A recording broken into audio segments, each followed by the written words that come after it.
আসসালামু আলাইকুম। কি অবস্থা, সবাই কেমন আছেন? আমাকে কি এখন শুনতে পাচ্ছেন? ওয়ালাইকুম আসসালাম। আসসালামু আলাইকুম। জি, আমাকে কি শোনা যাচ্ছে ক্লিয়ারলি? জি স্যার, এখন শোনা যাচ্ছে ক্লিয়ার। আচ্ছা। এখানে আপনারা যারা মেসেজ করতেছেন তারা কি মেসেজ বুঝেন না? যে এখানে দেখেন আমি 3 বার মেসেজ করছি, ওয়েট টিল 9:35 PM, 9:35 PM 3 বার, তারপর নো সাউন্ড, কিছু শোনা যায় না, ক্লাস কই, নো সাউন্ড, সাউন্ড পাওয়া যাচ্ছে না। ক্লাস সারা প্রতিদিনই ক্লাসে বলেছি, ওরিয়েন্টেশন ক্লাস থেকে দ্বিতীয় সেকেন্ড ক্লাস পর্যন্ত প্রত্যেকটা ক্লাসে বলেছি ক্লাস জয়েন করে আমরা 5 মিনিট অপেক্ষা করবো যাতে সবাই একটু জয়েন হয়। ঠিক আছে। আর যাই হোক, এই ইনস্ট্রাকশনটা দেখা যাচ্ছে যে সবসময় এই কাজটা আমাদের করতে হবে, সেটাই বোঝা যাচ্ছে যে প্রতিবারই ক্লাসে জয়েন করে এইভাবে মেসেজগুলো দেখতে হবে, কিছু করার নেই, আপনাদের কিন্তু শেখানো যাবে না। আচ্ছা। তারপরেও সময়টা পরিবর্তন হয়েছে, তো এই জন্য সবাই দেখেন, একটু সময় হতাশার ভিতরে পড়ে গেছে। সময় পরিবর্তন হলেও ক্লাস শুরুর 5 মিনিট পরে সবসময় অপেক্ষা করতে হবে। আমি যেহেতু কথাবার্তা বলতেছি না, হুম। ক্লাসে জয়েন করে রেখেছি, আর এখানে আমি বলে দিয়েছি শুরু করার আগে যদি আমি বলে দিই, পরে যারা জয়েন করছে তারা কি করবে? পরে যারা জয়েন করছে হ্যাঁ তারা স্যার, তারা এই তারা তো। করবে হচ্ছে কি, শোনা যাচ্ছে না, আমি মেসেজ দিয়ে রেখেছি, মেসেজটা দেখবেন, সবসময় মেসেজ দিকে একটু ফোকাস করবেন। ক্লাস শুরু হ্যাঁ যদি স্যার, কথা বলা তা স্টার্ট তো যদি না দেখি স্যার। করে ক্লাস মেসেজের দিকে ফোকাস করবেন, এবং আপনারা রাখবেন। আর আপনাদের আমি জয়েন করে মাইকটা সবার অফ করে রেখেছি, কারণ আপনারা জয়েন করার পরে যেভাবে চিল্লাচিল্লি করেন, সেজন্য আমি মাইকটা সবার অফ করে রেখেছি। ওকে। জি স্যার, ঠিক সমস্যা নাই, আছে। একটু টাইম চেঞ্জ হয়েছে, হয়তো এই ধরনের প্রবলেম হতে পারে, নেক্সট আমরা এই ধরনের প্রবলেম আশা করি করবো না। কারণ আমরা ক্লাস স্টার্ট করে দিই, যেহেতু আমাদের স্যার সময় সমস্যা কম। নাই, সময়টা পরিবর্তন হওয়া তো আমাদেরও হ্যাঁ, ভালো হ্যাঁ। হয়েছে। আচ্ছা, আচ্ছা। যেহেতু তারাবি নামাজ, আচ্ছা, এই ঠিক জন্য আছে, আমরা নামাজ পড়ে বাহ্যিক কথা, আসলাম। ভাই ঠিক আছে, ওকে ফাইন, আমরা বাহ্যিক কথা খুব কম বলবো, আমাদের রমজান মাস, কথা বলতে খুব কষ্ট হয়। আজকে দিনে সকালবেলাও আমি ক্লাস নিয়েছি প্রায় 2 ঘন্টা, 1.5 ঘন্টা, দুইটা ক্লাস নিতে হয়েছে, বিকালবেলা একটা ক্লাস নিয়েছি প্রায় 1.5 ঘন্টা, প্রায় আমার আমার অবস্থা খারাপ। তারাবি নামাজ পড়েছি, রান্না বান্না করতে হয়, তাছাড়া ব্যাচেলর মানুষ, সব কিছু মিলিয়ে খুব টাইট অবস্থা, বাহ্যিক কথা বলতে পারবো না, directly point to point class কথা বলবো। সো যদি কারো কোনো কোয়েশ্চেন্স থাকে, কারো কোনো কোয়েশ্চেন থাকলে বলবেন, আমরা একটু প্রফেশনাল হওয়ার চেষ্টা করব। মেসেঞ্জার গ্রুপেও আমি আপনাদের অনেকগুলো মেসেজ দেখতেছি, এই জন্য আমি আর আপনাদের মেসেঞ্জার গ্রুপে ঢুকি না। কারো কোনো প্রবলেম থাকলে সেটাও আর দেখি না। প্রবলেম থাকলে আমার দেখার সুযোগ হবে না, সম্ভব না, এত মেসেজ করলে দেখার সুযোগ নেই।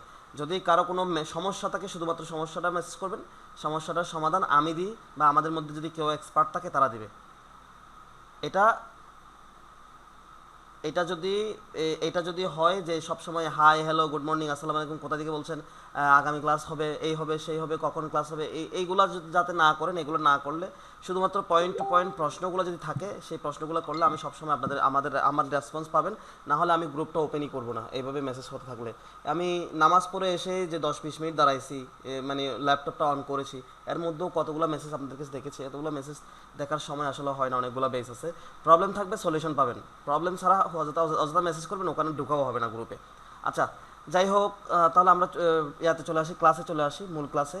যদি কারো কোনো কোয়েশ্চেন্স থাকে আগে থেকেই, যদি কারো কোনো কোয়েশ্চেন্স থাকে হ্যান্ড রেজ করে রাখেন, ক্লাসে শুরু হওয়ার সাথে সাথে হ্যান্ড রেজ করে রাখবেন, যাদের কোনো কিছু জানার থাকবে আমি তাদেরকে প্রশ্ন করার সুযোগ দিব, দেন আমরা ক্লাসে প্রসিড করব।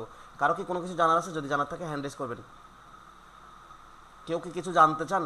আজকে ক্লাস পর্যন্ত নতুন কোনো ইনস্ট্রাকশন, নতুন কিছু জানতে চান, বা এই প্রবলেম হচ্ছে, সেই প্রবলেম হচ্ছে, আমি এটা পারি না, ওইটা পারি না, এটা কি করতে হবে, ওইটা কি করতে হবে, এরকম যদি কোনো কিছু জানার থাকে একটু হ্যান্ড রেজ করে প্রশ্নটা করবেন, না হলে আমরা ক্লাসের দিকে চলে যাব।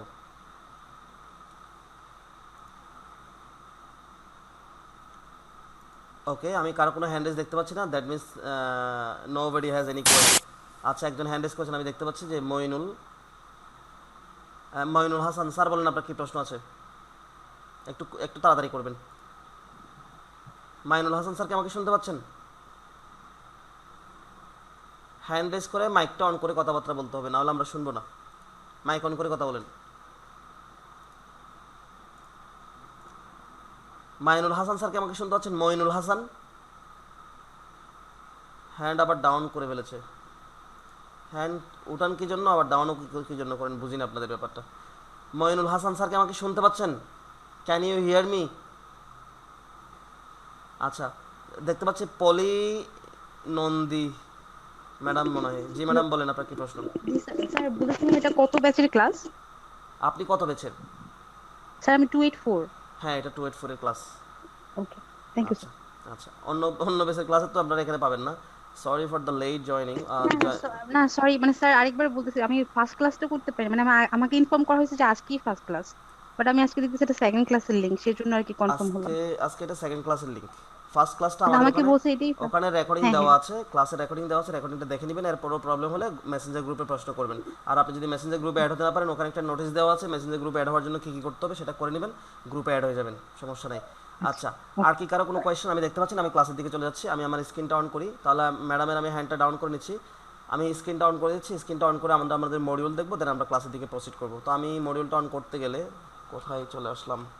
হ্যাঁ, মডিউলটা অন করতেছি, আমি ফোল্ডারে যাচ্ছি, ফোল্ডারে গিয়ে এখান থেকে আমাদের মডিউল হচ্ছে এতটুকুই।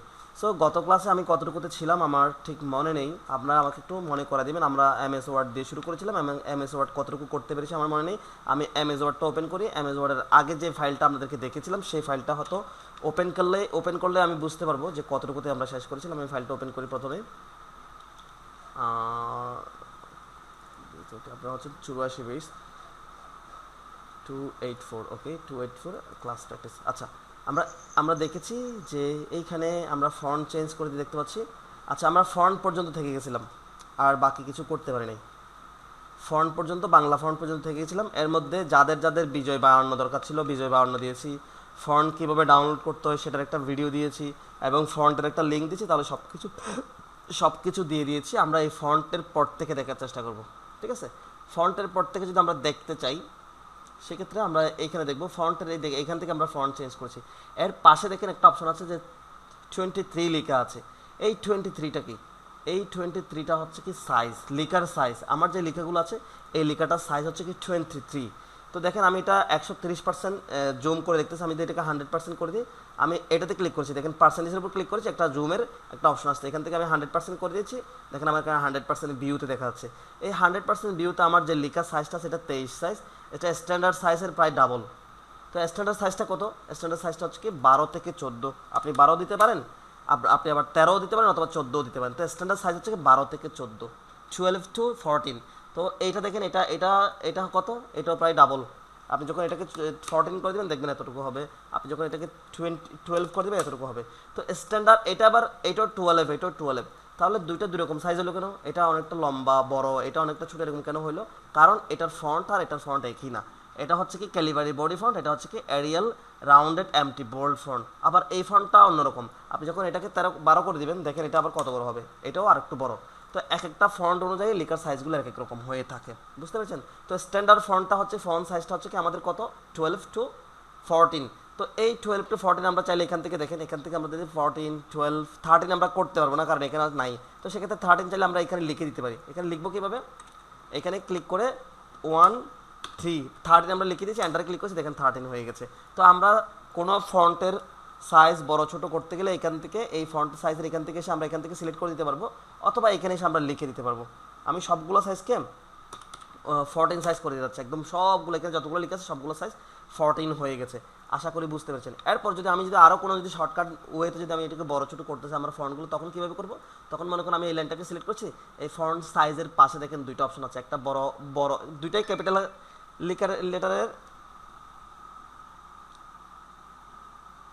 দুইটাই ক্যাপিটাল লেটারের এক, কিন্তু একটা ছোট একটা বড়। এখানে কি বলা হচ্ছে? আমি যখন মাউসটা ওখানে নিয়ে যাচ্ছি, এখানে বলা হচ্ছে দেখেন গ্রো ফন্ট মানে ফন্ট সাইজটা ইনক্রিজ করতে বলতেছে। এরপর দেখেন এটা যখন নিয়ে যাচ্ছে শ্রিঙ্ক ফন্ট, মানে এটাকে ফন্ট সাইজটা ছোট করতে, ডিক্রিজ করতে বলছে। মোহাম্মদ রকি, স্ক্রিনে দাগ দিবেন না, আপনি স্ক্রিনে দাগ দিচ্ছেন। আচ্ছা, তো দেখেন এখানে আমি এটাতে ক্লিক করলে দেখেন আমার ফন্ট সাইজটা বাড়তেছে, ফন্ট সাইজটা গ্রো হচ্ছে।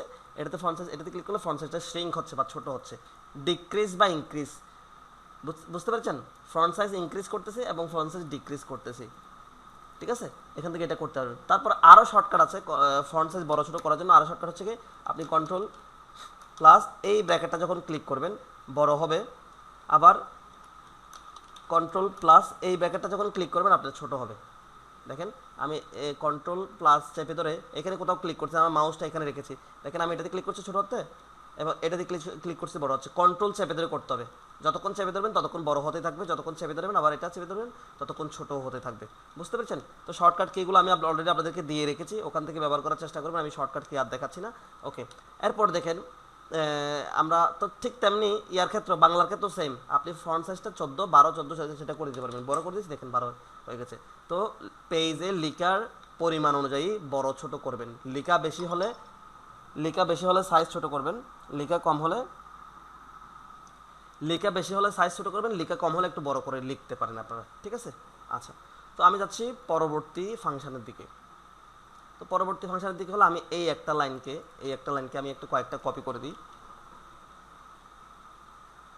আমি কয়েকটা কপি পেস্ট করে নিচের দিকে নামাচ্ছি এবং বাকিগুলোকে আমি পরের পেজে নিয়ে যাচ্ছি। দেখেন আমি এতটুকু রেখেছি। এই এতটুকু লিখার মধ্যে আপনারা একটা জিনিস খেয়াল করেন তো, দেখেন এই একটা সেন্টেন্সে লিখার ওয়ার্ডগুলো কত, মানে লেটারগুলো কতভাবে লেখা হয়েছে দেখেন।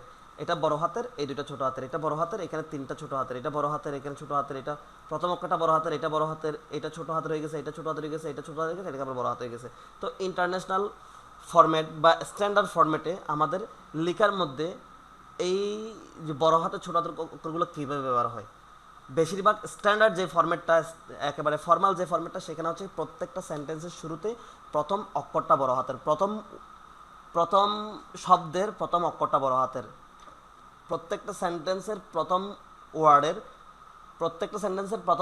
প্রথম লেটারটা বড় হাতের হয়। এটা ফুল স্টপের পর থেকেও শুরু হয়, অথবা একটা পেজের শুরু থেকেই যেতে একটা সেন্টেন্স শুরু হলে সেখান থেকেও হবে, এবং একটা ফুল স্টপের পরে নতুন করে সেন্টেন্স শুরু হলে সেখানকারও প্রথম ওয়ার্ডের প্রথম অক্ষরটা প্রথম লেটারটা বড় হাতের হয়, আমরা এটা জানি। তো যদি এরকম হয় যে এলোমেলো হয়ে গেছে, দেখেন কুইক ব্রাউন, কুইকের কিউ বড় হাতের, বি বড় হাতের, এফ বড় হাতের, এখানে যে বড় হাতের, এখানে আবার ছোট হাতের হয়ে গেছে, এখানে ছোট হাতের হয়ে গেছে, এখানে ছোট হাতের হয়ে গেছে, এখানে সে আবার বড় হাতের হয়ে গেছে। তো এরকম তো হয় না। তো আবার বিশেষ ক্ষেত্রে কিছু কিছু জায়গায় আমরা আবার দেখেছি যে প্রত্যেকটা সেন্টেন্সের প্রত্যেকটা ওয়ার্ডের প্রথম অক্ষরটা বড় হাতের, কিছু কিছু বিশেষ ক্ষেত্রে আমরা এটা দেখেছি।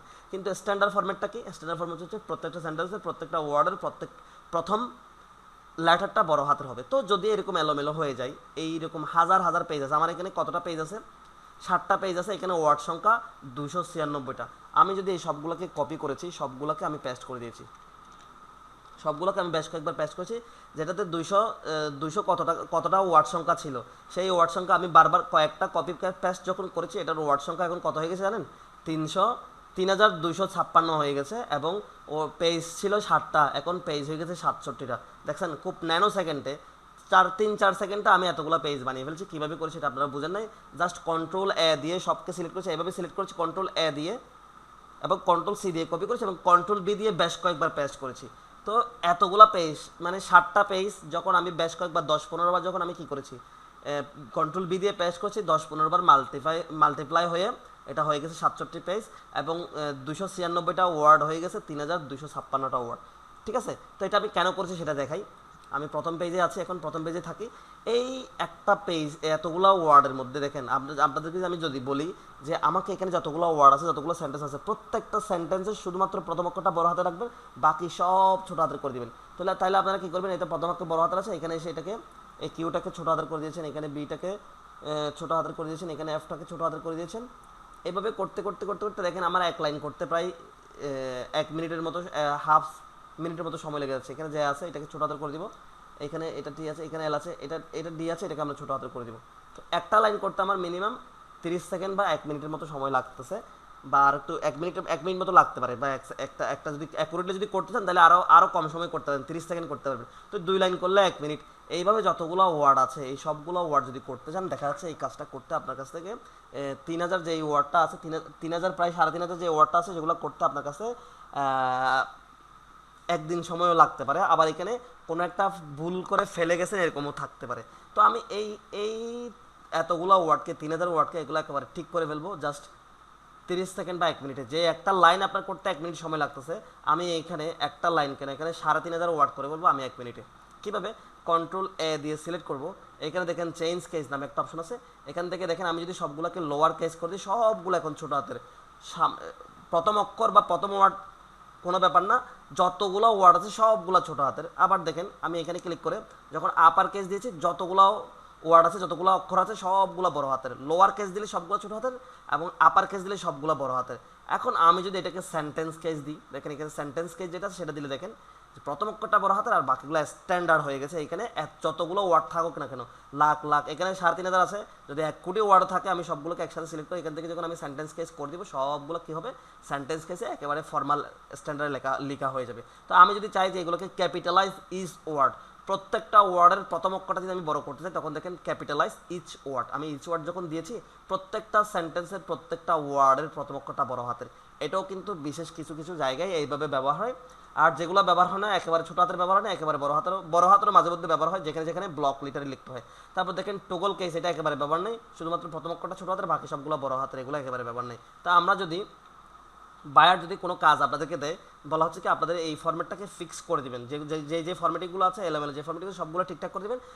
সবগুলো ঠিকঠাক করে দেওয়ার পরে আপনি কন্ট্রোল আই দিয়ে সিলেক্ট করে সবগুলোকে এখান থেকে সেন্টেন্স কেসটা এই কেসগুলোকে আপনারা সেন্টেন্স কেস করে দিবেন, যাতে করে একেবারে ফর্মাল একটা ফন্টে থাকে, মানে ফর্মাল একটা স্টাইল থাকে। আশা করি বুঝতে পেরেছেন যে যত লিখে থাকুক না কেন আপনি চাইলে চেঞ্জ কেস দিয়ে এখান থেকে লেখাগুলোকে স্ট্যান্ডার্ড ফরম্যাটে আপনারা করে ফেলতে পারবেন। এই কাজটা বাংলার জন্য হবে না, এটা শুধুমাত্র ইংলিশের জন্য, বাংলার জন্য হবে না। এখানে যে বাংলা আছে বাংলার মতো থেকে গেছে, এখান থেকে কোনো চেঞ্জ আসেনি, শুধুমাত্র ইংলিশের জন্য এই কাজটা হয়েছে। আচ্ছা, এরপরে এখানে একটা অপশন আছে যে ক্লিয়ার ফরম্যাটিং। এই ক্লিয়ার ফরম্যাটিংটা আমি এখন দেখাবো না, এটা দেখাবো আরও পরে, যখন আমাদের এটার ফাংশনটা অ্যাক্টিভেট হবে বা এনাবল হবে, তখন আমি দেখাতে পারবো, এছাড়া আমি দেখাতে পারবো না। এরপরে অপশনগুলো আমি দেখার চেষ্টা করি।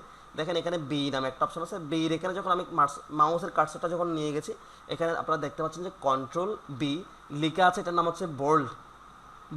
বোল্ড মানে কি, যে দেখেন এতগুলো লাইনের মধ্যে আমি যদি এখান থেকে কোনো একটা লাইনকে একটু আলাদাভাবে দেখতে চাই, একটু বড় করে দেখতে চাই, বোল্ড করে দেখতে চাই। বোল্ড মানে আমরা এমনি সাহসী বুঝি, যে একদল মানুষের মধ্যে কোনো একজন মানুষ সবসময় ন্যায় নীতির কথা বলে, সবসময় অধিকার আদায়ের কথা বলে, তাকে আমরা বোল্ড বলি, সাহসী মানুষ বলি। ঠিক তেমনি এতগুলো ওয়ার্ডের মধ্যে, এতগুলো লাইনের মধ্যে কোনো একটা লাইনকে যদি আপনি আলাদা করে একটু বোল্ড করে দেখতে চান, তখন আপনাদেরকে এখানে বিতে ক্লিক করলে দেখবেন এটা বোল্ড হয়ে যাচ্ছে। দেখতে পাচ্ছেন এতগুলো লাইনের মধ্যে এটা বোল্ড। তো এটা শর্টকাট হচ্ছে কন্ট্রোল বিতে ক্লিক করলে বোল্ড হয়ে যাবে।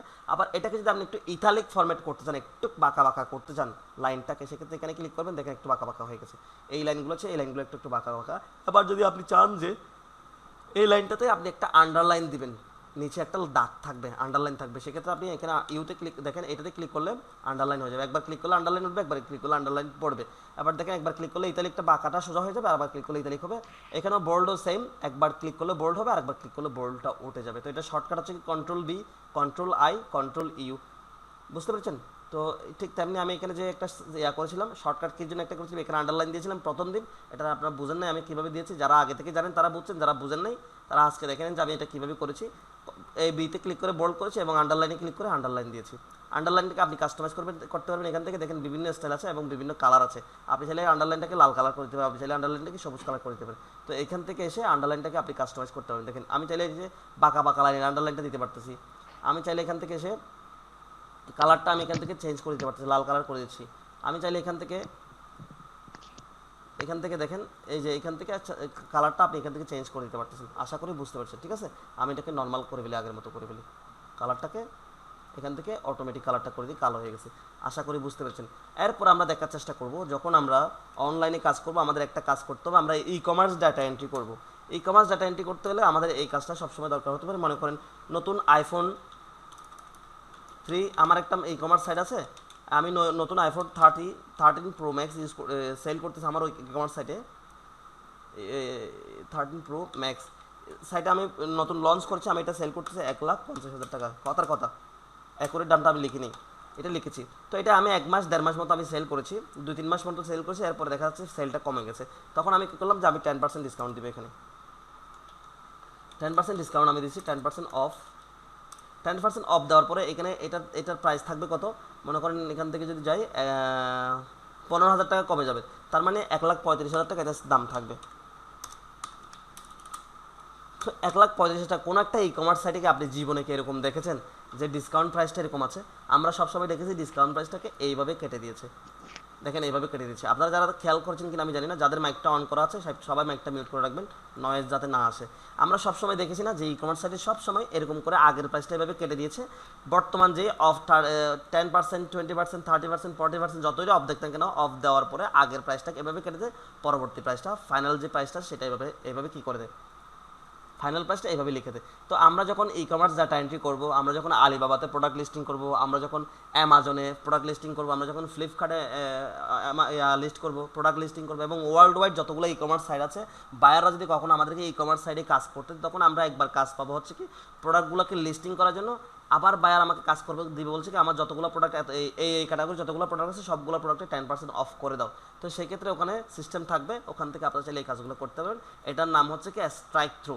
দেখেন এখানে যখন আমি মাউস নিয়ে যাচ্ছি, এটা নিচে লেখা থাকবে, দেখেন স্ট্রাইক থ্রু, দেখতে পাচ্ছেন স্ট্রাইক থ্রু। তো আপনারা এই স্ট্রাইক থ্রুটা এভাবে ব্যবহার করতে পারবেন।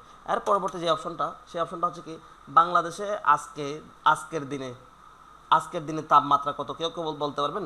এটা ম্যাপ না দেখলে, আবহাওয়া ওয়েদারটা না দেখলে আপনারা বলতে পারবেন না। তো আমি মনে করেন কথার কথা একটা অ্যাজিউম করে লিখতেছি, বাংলাদেশের তাপমাত্রা আজকে মনে করেন যে 23 ডিগ্রি সেলসিয়াস, আমি 23 ডিগ্রি লিখতে চাচ্ছি। আপনারা কেউ এই যে এটাকে 23 যখন ডিগ্রি দিয়েছি, জিরোটা উপরে উঠে যাওয়ার কথা, যদি ডিগ্রি করতে চাই তাহলে উপরে উঠে নাই। তো এটাকে যদি এখন এটা 230 হয়ে গেছে, ডিগ্রি বানাতে পারিনি, ডিগ্রিটা কীভাবে বানাবো? তখন আমাদেরকে ডিগ্রি বানানোর জন্য একটা কাজ করতে হবে, সেটার নাম হচ্ছে কি সুপার স্ক্রিপ্ট ব্যবহার করতে হবে। এই সুপার স্ক্রিপ্টটা কীভাবে ব্যবহার করবো? আমি জিরোটাকে সিলেক্ট করবো, যেটাই আমি উপরে নিয়ে যেতে চাচ্ছি, ডিগ্রির মতো উপরে নিয়ে যেতে চাচ্ছি, সেটাকে আমি সিলেক্ট করবো। সেটার উপর দেখেন এখানে একটা অপশন আছে যে সুপার স্ক্রিপ্ট, আমি এখানে সুপার স্ক্রিপ্টে ক্লিক করেছি, দেখেন এটা ডিগ্রি 23 ডিগ্রি সেলসিয়াস হয়ে গেছে। এরপর থেকে আপনি এখানে জিরোর পরে যা যা লিখবেন সেটা উপরে উঠবে, ডিগ্রির মতো করে উপরে লেখা যাবে, ডিগ্রির মতো করে। তা আপনি যদি বাকি লেখাগুলো যদি নর্মাল করতে চান, তখন আমি বাকি লেখাটা এভাবে সিলেক্ট করবেন। সিলেক্ট করার পর আপনি এখানে সুপার স্ক্রিপ্টটা আবার ক্লিক করবেন, এটা নর্মাল হয়ে যাবে। তো এটার একটা সুন্দর একটা ফর্মুলা আমরা যে ছোটোবেলায় করেছি, খুব বেশি ছোটো না, বেশ কিছুদিন আগে আমরা করেছি, সেটা আপনারা সবাই জানেন। আমি দেখার চেষ্টা করি কী করেছি। আমি এখানে লিখেছি, আমি একটু লিখে ফেলি, তখন আপনারা বুঝবেন।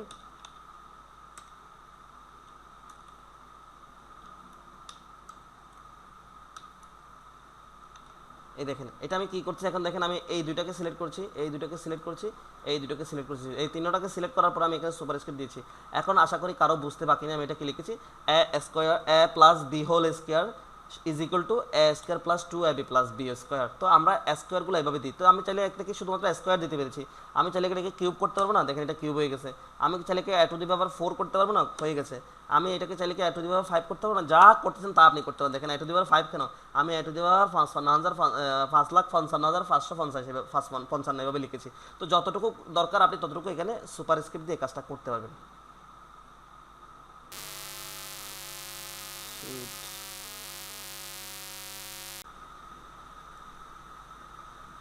আচ্ছা, ক্লাস রেকর্ডিংটাও স্টার্ট করে দিয়েছি, ক্লাস রেকর্ডিংটাও পাবেন।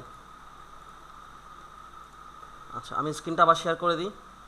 ওকে, সো আমি ক্লাসটা এখান থেকে ওপেন করি।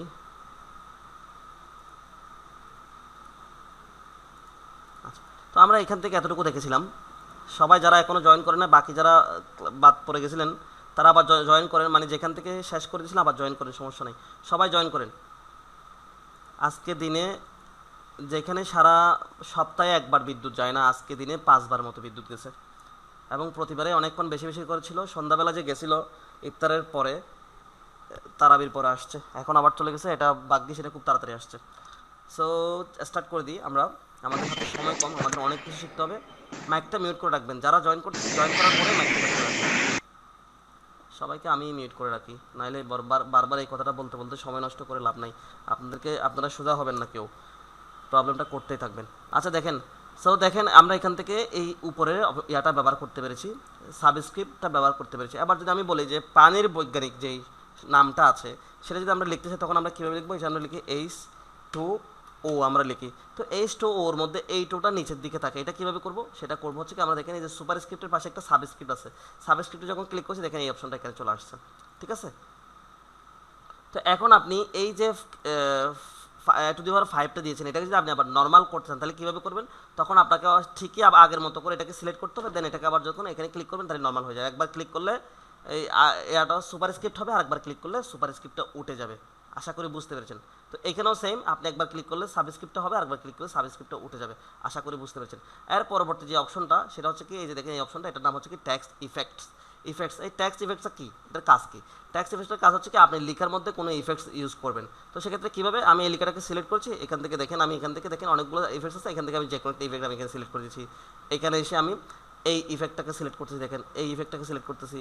এখান থেকে এসে আমি এই ইফেক্টটাকে, এখানে যতগুলো ইফেক্ট আছে সবগুলো ইফেক্ট আপনারা সিলেক্ট করতে পারবেন। দেখেন এক একটা এক এক রকমের স্টাইল হয়েছে, এক একটা এক এক রকমের স্টাইল হলেও আমার মনে হচ্ছে যে আমার এটা এই স্টাইলটা আমার পছন্দ না। তো এই স্টাইলকে যদি আমি চেঞ্জ করতে চাই, এইখানে ভিতরে যে কালারটা ব্ল্যাক আছে, এই কালারটা যদি আমি চেঞ্জ করতে চাইলে আমি কীভাবে করবো? তখন দেখেন এই যে পাশে একটা অপশন আছে ফন্ট কালার, দেখতে পাচ্ছেন ফন্ট কালার, এখান থেকে আপনি যে কালারটা করতে চাইবেন, দেখেন আমি লাল কালার করে দিয়েছি, এবং এইখানে লাল কালারের পরে দেখেন এখানে একটা সাদা একটা বর্ডার আছে, এই লেখাটার একটা বর্ডার আছে সাদা, এই সাদা বর্ডারটা যদি আপনি করে সাদা বর্ডারটাকে যদি আপনি চেঞ্জ করতে, তখন কীভাবে করবেন? তখন এখান থেকে এসে এই দেখেন, এখান থেকে এসে এই যে আউটলাইন, আমি আজকে বলে দিচ্ছি, দেখেন প্রত্যেকটা জিনিসের আউটলাইন মানে হচ্ছে বর্ডারের একটা যে একটা দাগ থাকে, মানে বাইরে যে একটা বর্ডার থাকে সেটা আউটলাইন মানে বর্ডার। তো আপনি এখান থেকে যেটা আউটলাইন যেটা সাদা আছে, আপনি যে আউটলাইনটাকে সবুজ করে দিচ্ছেন, দেখেন এটা কীরকম হবে। যদি আপনি এটাকে এটা করে দিচ্ছেন, তখন যদি আপনি পার্পল কালার করে দিচ্ছেন, যদি আপনি আকাশি কালার করে দিচ্ছেন, যেটা করতে চাবেন সেটা আপনি এখানে ক্লিক করলে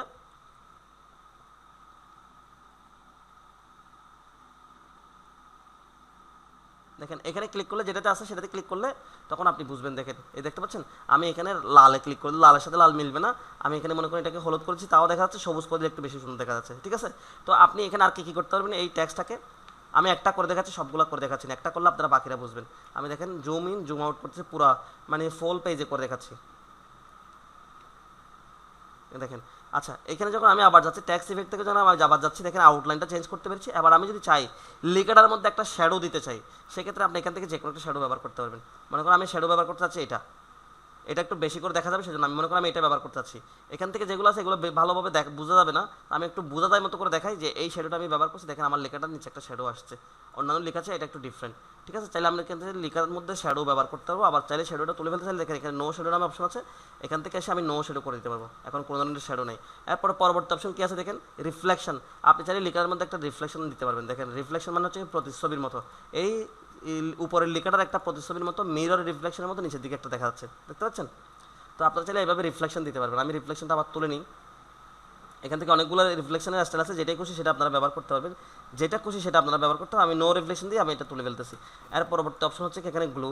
আপনি লেখাটার মধ্যে যদি কোনো একটা স্টাইলে গ্লু দিতে চান, দেখেন আমি এটাতে ক্লিক করছি, এরকম হয়ে যাচ্ছে, এরকম এটাতে ক্লিক করছি, এরকম হয়ে যাচ্ছে, এটাতে ক্লিক করতে এরকম হয়ে যাচ্ছে। যে স্টাইলে আপনি গ্লু দিতে চান সেই স্টাইলে গ্লু এখানে হবে, দেখতে পাচ্ছেন। আবার আমি এখান থেকে এটাকে করে দেখাই, এটাকে আমি একটা শ্যাডো দিয়ে দেখি, এটাকে শ্যাডো এভাবে দিলাম, এটাতে এসে আমি একটা রিফ্লেকশন দিচ্ছি। আমি এগুলো কেন করতেছি, এতগুলো ডিজাইন কেন করতেছি আমি একটু পরে বলবো। দেখেন অনেকগুলো স্টাইল করে ফেলছি, ঠিক আছে। আচ্ছা এতটুকু তো থাকুক, এই স্টাইলটা ইফেক্টস আশা করি আপনারা ভালোভাবে বুঝছেন। যারা বুঝবেন না হ্যান্ড রেজ করে রাখবেন, ক্লাসের পরে সবাইকে বুঝিয়ে দেওয়া হবে, প্রশ্ন যখন করবেন তখন সবাইকে বুঝিয়ে দেওয়া হবে। এর পরবর্তী অপশন দেখেন, আমরা যখন পত্রিকা পড়ি, আমরা যখন পরীক্ষার সময় পড়তে বসি, তখন কিছু কিছু লাইন আমরা স্পেসিফিক কিছু কিছু লাইন যেটা খুব বেশি কমন মনে হয়, যে লাইনটা খুব বেশি ইম্পর্টেন্ট মনে হয়, আমাদের পরবর্তী দরকার হবে, এরকম কিছু লাইনকে আমরা মার্ক করে রাখি। মার্ক কীভাবে করবো, আমি এই যে এখানে লাইনগুলোর মধ্যে আমি কোনো লাইনকে যদি মার্ক করতে চাই, লাইনের মধ্যে যদি আচ্ছা ভিডিওটা আটকে আটকে যাচ্ছে কিনা এরকম একটা আমি প্রশ্ন পাচ্ছি, আপনাদের সবার কাছে কি আমার ভিডিওটা আটকে আটকে যাচ্ছে না, আমার কথা এবং ভিডিওর সাথে কি মিল পাচ্ছেন আপনারা সবাই? একটু ইয়েস অথবা নো বলে চ্যাট মেসেজ দেন। আটকে যাচ্ছে ইয়েস, সবার ক্ষেত্রে এরকম হচ্ছে, একজন বলছে নো অ্যান্ড বাফারিং টাইপের, আমার এখানে ঠিক আছে, না না না সাউন্ড আটকে যাচ্ছে, নো। দেখেন ভাই এই কাজটা দুই জন্য হতে পারে, মানে দুই ধরনের কারণের জন্য হতে পারে। একটা কারণ হচ্ছে কি আমার এখানে যদি ইন্টারনেট স্টেবল না হয়, তাহলে আমার এখান থেকে আপনারা সবার প্রবলেম হবে। যদি দেখা যাচ্ছে যে আমার এখানে প্রবলেম নাই, কেউ প্রবলেম পাচ্ছেন, আবার কেউ প্রবলেম পাচ্ছেন না, তার মানে আমারটা ঠিক আছে, যারা যারা প্রবলেম পাচ্ছেন তাদের নেটওয়ার্কের প্রবলেম আছে। তো এখানে যেহেতু আমি অনেকটা নো দেখতে পাচ্ছি, অনেকের ঠিক আছে, এভরিথিং ওকে বলতেছে, স্যার ঠিক, কয়েকজন বলছে আটকে যাচ্ছে, আবার বলতেছে কেউ বলছে ঠিক আছে, যে যাদের যাদের ঠিক আছে, যারা নো বলতেছে, তার মানে আমার নেটওয়ার্কটা ঠিক আছে বলেই তারা ভালোভাবে দেখতে পাচ্ছে। তাহলে আপনাদের যাদের একটু আটকে যাচ্ছে, আপনাদের নিজেদের নেটওয়ার্ক একটু কী হতে পারে, স্লো হতে পারে, সেটা একটু খেয়াল রাখবেন, নিজেদের নেটওয়ার্কটা স্টেবল করবেন। দেন আমারটা যদি না হয় তখন আমি পরবর্তী অ্যাকশন নিব। স্যার হাফ আওয়ারের বেশি সময় হয়ে গেছে, আমার কারেন্ট নেই, আমার এমবিও শেষ, আমি চলে। আচ্ছা ঠিক আছে, দেখেন এইখানে আমি যদি কোনো একটা লাইনকে হাইলাইট করতে চাই, সেক্ষেত্রে কীভাবে করবো, দেখেন এই যে ট্যাক্স ইফেক্টের পাশে একটা অপশন আছে, দেখেন হাইলাইট ট্যাক্স হাইলাইট কালার। আপনি এখান থেকে যখন এটাতে ক্লিক করবেন, দেখেন আমার ট্যাক্সটা হাইলাইট হয়ে গেছে, এতগুলো লেখার মধ্যে এই লাইনটা হাইলাইট করা। তো কোনো একটা স্পেসিফিক লাইন যদি আপনাকে হাইলাইট করে দেখতে হয়, তখন আপনি এখান থেকে এসে মনে করেন আমি এই লাইনটাকে আবার হাইলাইট করতে চাচ্ছি, এখান থেকে সেটাতে ক্লিক করছে, হাইলাইট হয়ে গেছে। আর আপনি চাইলে এখানে বিভিন্ন কালার দিয়ে আপনি হাইলাইট করতে পারেন। আমি প্রথমেরটা সবুজ দিয়ে কালার হাইলাইট করছি, এখানটা আমি লাল দিয়ে হাইলাইট করতে চাই। এরপরটা আমি এখান থেকে সিলেক্ট করে লাল দিয়ে হাইলাইট না করে আমি এই পিঙ্ক কালারটা দিয়ে আমি হাইলাইট করতে চাই। এখান থেকে অন্য একটা লাইনকে আমি এইভাবে সিলেক্ট করে পিঙ্ক কালারটা না দিয়ে আমি এই ব্লু কালারটা দিয়ে আমি হাইলাইট করছি। তো আপনারা যদি কোনো একটা লাইন যদি আপনাদেরকে হাইলাইট করতে হয়, তাহলে এইভাবে আপনারা হাইলাইট করবেন। আশা করি বুঝতে পেরেছেন। এবার পরবর্তী ফাংশন আসতেছে, আমরা দেখতে পাচ্ছি যে এখানে ফন্ট কালার। এই ফন্ট কালারটা কি, ফন্ট কালারটা হচ্ছে কি আপনি লেখাটাকে কালার করবেন। তো লেখাটাকে কালার করলে মনে করেন আমি এই লাইনটাকে একসাথে সিলেক্ট করে এখান থেকে যে কোনো একটা কালার আমি সিলেক্ট করেছি, যে কোনো একটা কালার করে সিলেক্ট করছি সেই কালারটা এখানে হয়ে যাচ্ছে, আন্ডারলাইন সহ হয়ে যাচ্ছে। তো আমি যদি পুরো লাইনটাকে একরকম কালার না করি, আমি যদি মাঝখানে কোনো একটা লাইনকে অন্য কালার করতে চাই, মাঝখানে কোনো একটা ওয়ার্ডকে অন্য কালার করতে চাই, সেক্ষেত্রে দেখেন আমি এখান থেকে এটা লাল করে দিয়েছি, দেখতে পাচ্ছেন সবুজ কালার, লাল কালার, সবুজ কালার। এখান থেকে যদি আপনি আবার এই ওয়ার্ডটাকে যদি অন্য কালার করে দিতেছেন, তাহলে এটাকে সিলেক্ট করবেন, এখান থেকে এসে আপনি এটাকে যেই কালারটা করতেছেন সেই কালারটা এখান থেকে সিলেক্ট করে দিবেন, তাহলে সেই কালারটা হয়ে যাবে। বুঝতে পেরেছেন? তাহলে লাইন কালারটা এইভাবে করতে হয়, এখান থেকে এসে মানে ট্যাক্স কালারটা এইভাবে করতে হয়। আশা করি বুঝতে পারছেন। আমি অনেকগুলো কালার এখান থেকে করে রেখেছি। এই কালারের পরে এইখানে যে কয়টা কালার আছে, এখানে যে কয়টা কালার আছে, এই কালারগুলোর পরে যদি আপনি যদি কোনো কালার যদি এখানে খুঁজে না পান, যে কালারগুলো আপনার দরকার হতে পারে, আরও অনেকগুলো কালার দরকার হতে পারে, এই কালারটা এখানে খুঁজে না পান, তখন আপনারা যাবেন মোর কালারস অপশনে যাবেন, এখানে যাবেন, এখান থেকে দেখেন কতগুলো অপশন আছে, এখানে আছে বেশ খুব কম মুষ্টিমেয় কয়েকটা, আর এখানে আছে দেখেন কতগুলো হচ্ছে। এখানে যেটাতে ক্লিক করবেন সেটা এক একটা কালার, যেই পয়েন্টগুলোতে ক্লিক করবে সেটা এক একটা কালার, এটা এখানে দেখা যাচ্ছে। আমি যেটাতে ক্লিক করতেছি নিউতে দেখা যাচ্ছে, কারেন্টটা এখন যেটা আছে সেটা নিউতে দেখা যাচ্ছে, দেখেন আমি কোথায় কোথায় ক্লিক করতেছি। তো আপনি যদি এটাতে ক্লিক করেন, এটাতে যদি আপনি ওকে দেন, আপনার সবগুলো লিখের কালার এরকম হয়ে যাবে। বুঝতে পেরেছেন? তাহলে আমরা যদি কোনো কালার এখানে খুঁজে না পাই, এরপরে পরবর্তী মোর কালার যদি আমরা এখানে যাই, এখান থেকে আমরা পাবো। এবার চাইলে আপনি এখান থেকে কালার বানাইতেও পারবেন। এখন এখানে যে কালারটা দিয়েছে এটা হচ্ছে রেডিমেড একটা কালার, এখানে কালারটা রেডিমেড করা আছে, আমি এখান থেকে ইউজ করেছি। তা আমি যদি কোনো কালার বানাতে চাই তখন কীভাবে বানাবো? তখন আপনারা এখানে কাস্টমে যাবেন, কাস্টমে গিয়ে রেকর্ড হচ্ছে, ক্লাস রেকর্ড হচ্ছে অলরেডি, কারেন্ট চলে যাওয়ার পরে 9 মিনিট রেকর্ড হচ্ছে। আমি জুম দিয়ে রেকর্ড করি নাই, আমি রেকর্ড করতেছি ইয়া দিয়ে, সফটওয়্যার দিয়ে করতেছি, জুম দিয়ে করি নাই, জন্য বুঝতে পারতেছেন না। Recording in progress. জুম দিয়েও করে দিলাম জান। আচ্ছা, তো আমি যখন কোনো ক্লাসকে মানে কোনো কালার যদি আমি কাস্টমাইজ করে বানাতে চাই, সেক্ষেত্রে আমি কীভাবে বানাবো? দেখেন এই লাইনটাকে আমি কালার দিতে চাচ্ছি, সেক্ষেত্রে আমি এখানে আসলাম, এখান থেকে এসে মোর কালারে গেলাম, মোর কালার থেকে স্ট্যান্ডার্ড থেকে আমি কাস্টমে গেলাম, এখান থেকে কোনো একটা কালার আমি বানাতে চাচ্ছি। দেখেন দেখেন আমি যে কালারটা বানাতে চাচ্ছি সেই কালারটা এখানে দেখা যাচ্ছে, নিউতে দেখা যাচ্ছে। মনে করেন আমি এখানে আসলাম, এই পিঙ্ক কালারটাকে আমি একটু গাঢ় করে পিঙ্ক কালারটাকে আমি করতে চাচ্ছি, পিঙ্ক কালারে একটা আছে, একটা আমি করে দিচ্ছি। এখানে আমি ওকে ক্লিক করলাম, দেখেন আমার লেখাটা কীরকম পিঙ্ক কালারের মতো হয়ে গেছে, পিঙ্ক কালারটা পার্পল কালারের মতো হয়ে গেছে। বুঝতে পারছেন? তাহলে কালারটা আপনারা আশা করি বুঝতে পারছেন এটা হয়েছে। এবার আমি এখানে দুইটা ফাংশন বাদ রেখে চলে গেছিলাম, একটা ফাংশন একটা ফাংশন, এই দুইটা ফাংশন আমি বাদ দিয়ে গেছিলাম। এই দুইটা ফাংশন এখন আমি বোঝানোর চেষ্টা করব। প্রথমত আমি এটা বোঝাবো ক্লিয়ার ফরম্যাটিং। ক্লিয়ার ফরম্যাটিং মানে হচ্ছে কি, ফরম্যাটিংটা মানে হচ্ছে কি, আমি এতক্ষণ ধরে যে ফরম্যাট করা করেছি, এই একটা ফরম্যাট এখানে স্ট্যাক টু ব্যবহার করেছি, এই একটা ফরম্যাট এখানে আমি কি ব্যবহার করছি, সুপার স্ক্রিপ্ট ব্যবহার করছি, এই একটা ফরম্যাট এখানে আমি সাবস্ক্রিপ্ট ব্যবহার করছি, এই কিছু ফরম্যাট এখানে আমি ট্যাক্স ইফেক্ট ব্যবহার করছি, এখানে আলাদা আলাদা ফরম্যাট হয়েছে। এটা একটা ফরম্যাট, দেখেন এখানে আন্ডারলাইন দিয়েছি, এখানে বোল্ড দিয়েছি, এখানে ইটালিক করেছি এবং এটাকে কালার করেছি, এখানে বিভিন্ন কি ব্যবহার হয়েছে, ফরম্যাট ব্যবহার হয়েছে। তো আমি বিভিন্ন ফরম্যাটটাকে যদি একেবারে স্ট্যান্ডার্ড ফরম্যাট, আমি নতুন করে একটা ডকুমেন্ট নিই, এখানে আমি যেভাবে লেখা শুরু করছি, দেখেন এটা হচ্ছে কি একেবারে ডিফল্ট, বাই ডিফল্ট একটা ফরম্যাট, লেখার সাইজ হচ্ছে 11, লেখার ফন্ট হচ্ছে কি ক্যালিবারি। তো আপনাকে যদি সব কিছু এরকম করতে হয়, তখন আপনাকে কী করতে হবে? সব কিছুকে আলাদাভাবে একসাথে সিলেক্ট করতে হবে। এখানে এসে ফন্ট সাইজটাকে আপনাকে 11 করে দিতে হবে, তারপর হচ্ছে কি এখানে এটাকে আপনাকে ক্যালিবারি লিখে দিতে হবে, এখানে এসে ক্যালিবারি এখানে এসে ব্র্যাকেট দিয়ে বডিটা লিখতে হবে।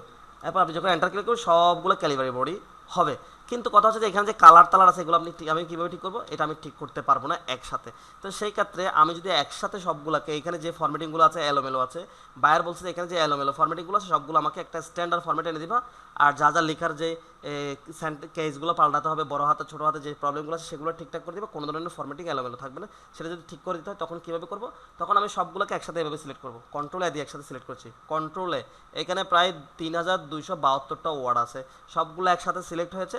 এখন সবগুলোকে যদি আমি এখানে ক্লিক করি, ক্লিয়ার ফরম্যাটিংয়ে যখন ক্লিক করবো, দেখবেন যে সবগুলা ক্লিয়ার ফরম্যাটে ক্লিক করার ফলে সবগুলো বাই ডিফল্ট যে একটা স্ট্যান্ডার্ড ফরম্যাট আছে সেই ফরম্যাট হয়ে গেছে। দেখেন এখানে কোনো ধরনের স্ট্যাক টু নাই, এখানে দেখেন স্কোয়ার নাই, এখানে দেখেন আমি এই যে সুপার স্ক্রিপ্ট সাবস্ক্রিপ্ট ব্যবহার করছি এগুলো নাই। দেখেন সবগুলো একরকম হয়েছে, শুধুমাত্র কি থেকে গেছে? হাইলাইট কালারটা থেকে গেছে। এইটা হবে না, এটা নর্মাল হবে না। তো এটাকে নর্মাল করতে হলে আমাকে কীভাবে করবো? তখন আপনি আবার সবগুলো লিখে এভাবে সিলেক্ট করবেন, এখান থেকে এসে নো কালার করে দেবেন। দেখেন নো কালার করে দিয়েছি, সব এটা নর্মাল হয়ে গেছে। বুঝতে পারছেন যে এটাতে সিলেক্ট করে দেবেন, এখান থেকে এসে আপনি এটাকে নো কালার করে দিয়েছেন, দেখেন সব কিছু আগের মতো একেবারে নর্মাল ফন্ট হয়ে গেছে। তো ক্লিয়ার ফরম্যাটের কাজ হচ্ছে কি, যখন আপনি এলোমেলো কোনো একটা ফরম্যাট পাবেন সেটাকে আপনি একটা স্ট্যান্ডার্ড ফরম্যাট আনতে যাচ্ছেন, লাইন বাই লাইন করা আপনার পক্ষে সম্ভব না।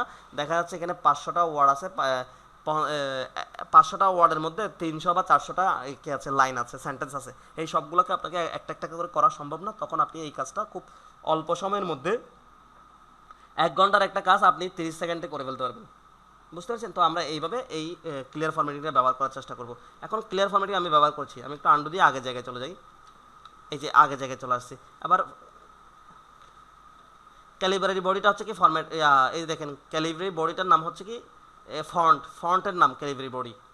এই যে এখানে যেটা লিখেছে এটা ক্যালিব্রারি, দেখেন এই যে ক্যালিব্রারি এবং বোর্ডের বডি লেখা আছে, এটা হচ্ছে ফন্টের নাম। আপনি এইখানে যে লেখাগুলো আমি লিখেছি সব সেই ফন্টের স্টাইল হচ্ছে ক্যালিব্রারি বডি। আপনি যদি গত ক্লাস যদি ফন্ট সম্পর্কে যদি বুঝেন তাহলে ক্যালিব্রারি বডিটা বুঝবেন। আচ্ছা, এরপর আমরা দেখার চেষ্টা করব ফরম্যাট পেইন্টারের কাজ কি। ফরম্যাট পেইন্টারের কাজ কি? ফরম্যাট পেইন্টারের কাজ হচ্ছে কি, আমরা এখান থেকে ক্লিয়ার ফরম্যাটিং ব্যবহার করছি। এখানে আবার ফরম্যাট পেইন্টারটা কি? ফরম্যাট পেইন্টার হচ্ছে কি, এখানে যতগুলো লেখা লিখেছেন এলোমেলো বিভিন্ন ফরম্যাটের আছে। আপনি যদি স্পেসিফাই করে কোনো একটা ফন্টের কোনো একটা স্টাইলের মতো যদি আপনি লিখতে চান, সবগুলো লিখে একরকম করতে চান, এখানে দেখেন এক একটা এক এক রকম না। একটা হচ্ছে কি ক্লিয়ার ফরম্যাটিং, একেবারে কিসের মতো করার জন্য শুরুতেই লেখা যেভাবে বাই ডিফল্ট যেটা যেভাবে শুরু হয় স্ট্যান্ডার্ড ফরম্যাটে সেভাবে একটা করা কথা। আর একটা কথা হচ্ছে আপনার মতো মনে করেন এই লেখাটার মতো সবগুলো লেখা লাগতেছে, তাহলে এটার মতো চাইলে আপনি ক্লিয়ার ফরম্যাটিং চাইলে করতে পারবেন না, তাই না? এটার মতো চাইলে আপনি ক্লিয়ার করতে পারবেন না, ক্লিয়ার ফরম্যাটিং দিলে তার এটার মতো হবে না। তো সেক্ষেত্রে আপনি যদি এটার মতো যদি লেখাটা সবগুলো লেখা যদি এটার মতো করতে চান, এই লাইনটার মতো যদি আপনি সবগুলো লেখা করতে চান, তখন আপনি এই লাইনটার কোথাও এক জায়গায় এসে একটু করে সিলেক্ট করবেন, অথবা পুরো লাইনটাও সিলেক্ট করবেন। একটু করে সিলেক্ট করলে হবে, অথবা এখানকার লাইনের মধ্যে আপনার কার্সরটা রাখলেও হবে। সিলেক্ট করলে হবে, কার্সরটা রাখলে হবে। মনে করেন আমি সিলেক্ট করছি একটু কনফার্ম হওয়ার জন্য, কার্সরটা এখানে আছে কি নাই এটা আমি যদি বুঝতে না পারি, আমি কিছু একটা সিলেক্ট করলাম, এখান থেকে লাইনটা সিলেক্ট করলাম। এরপর দেখেন আমার মাউসটা কীরকম আছে, আমি যখন ফরম্যাট পেইন্টারে ক্লিক করবো তখন কীরকম হবে। দেখেন আমি এখানে ক্লিক করছি, দেখেন আমার মাউসটা কীরকম হয়ে গেছে, কার্সরটা কীরকম হয়েছে, একটা পেইন্ট টুলের ব্রাশের মতো হয়ে গেছে। তো এখন আমি যদি এই পেইন্ট টুলটা দিয়ে যদি আমি লেখাগুলোকে এইভাবে সিলেক্ট করে দিই, যতটুকু আমি সিলেক্ট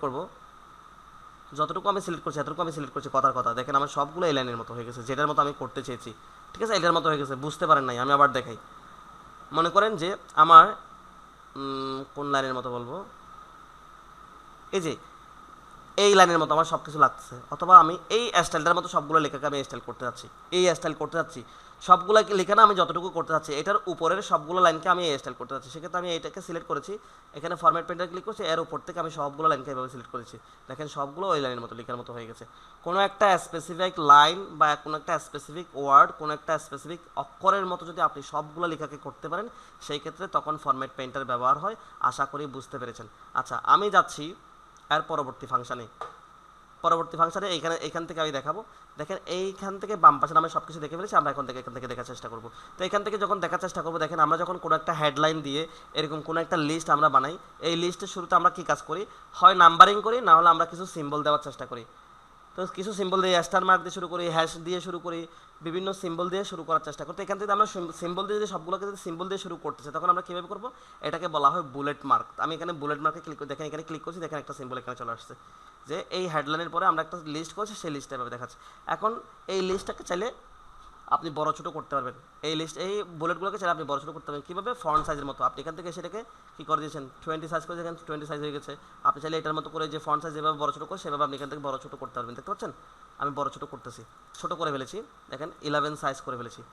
এটা সাইজ কত, এটা হচ্ছে 14, আমি চাইলে এটাকে 14 করে দিব, এটার মতো করে 14 করে দিয়েছি। ঠিক আছে, এবার আপনি এটা ফন্টের মতো করে আপনি চাইলে এটাকে কালারও করতে পারবেন। এখানে এসে আমি এখান থেকে যে কালারটা সিলেক্ট করছি সেই কালারটা এখান থেকে হয়ে যাচ্ছে।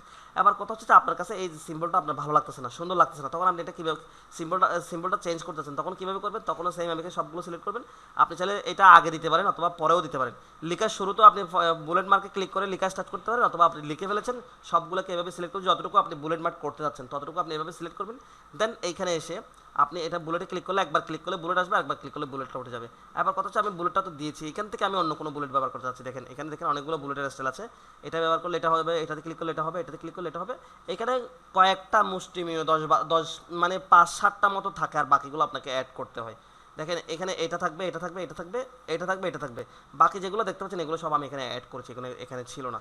তো এখানে যে কটা আছে এগুলো আমার যদি সুন্দর না লাগে, মনে করেন আমি এটা ব্যবহার করছি, এটা অনেকটা সুন্দর, আমার যদি আবার এটা ভালো না লাগে, আমি তারপর এখান থেকে এসে এটা ব্যবহার করলাম, এটা যদি ভালো না লাগে, তাহলে আমি যদি আরও যদি সিম্বল পেতে চাই, তাহলে তখন আমরা কোত্থেকে ব্যবহার করবো, আরও সিম্বল যদি আমি পেতে চাই, এখান থেকে এসে দেখেন এখানে এসে দেখেন ডিফাইন নিউ বুলেট আছে, ডিফাইন নিউ বুলেট থেকে আমি এখানে সিম্বল আসলাম, দেখেন সিম্বল আসলাম। তো সিম্বলে যাওয়ার আগে সিম্বলটা হচ্ছে ফন্টের মতো দেখেন এখানে অনেকগুলো ফন্ট আছে, দেখছেন এখানে অনেকগুলো ফন্ট আছে, যেই ফন্টের সিম্বল আছে আমরা সেই ফন্টটা ব্যবহার করলে সিম্বল পাবো, নাহলে সিম্বল পাবো না। মনে করেন আমি এখানেতে ক্লিক করছি, এখানে কোনো ধরনের সিম্বল নাই, দেখেন কোনো ধরনের সিম্বল নাই, এখানে কোনো ধরনের সিম্বল নাই। তো আমাকে ফন্টটা বুঝতে হবে কোন ফন্টে আছে সিম্বল আছে। তো আমি এরকম যে ফন্টের সিম্বল আছে এরকম আমি 2টা ফন্টের নাম লিখতেছি, একটা হচ্ছে কি ওয়েবডিংস আর একটা হচ্ছে কি উইন্ডিংস। ঠিক আছে, আমি এই পুরো লাইনটাকে নিচে নিয়ে যাই। এই দেখেন এই একটা হচ্ছে কি ওয়েবডিংস আর একটা হচ্ছে উইন্ডিংস। তা আমাদেরকে ফন্ট ব্যবহার করতে হলে যেমন মনে করো এই দুটো লাইনের মধ্যে আসে নেই, দেখেন এই ওয়েবডিংস এবং উইন্ডিংস। আমি এখানে যাচ্ছি ডিফাইন নিউ বুলেটস আছে, ডিফাইন নিউ বুলেট থেকে এখানে সিম্বলে ক্লিক করছি, দেখেন এখানে উইন্ডিংস অলরেডি লেখা আছে, উইন্ডিংস অলরেডি লেখা আছে। এই উইন্ডিংসে দেখেন কতগুলো কি আছে, সিম্বল আছে।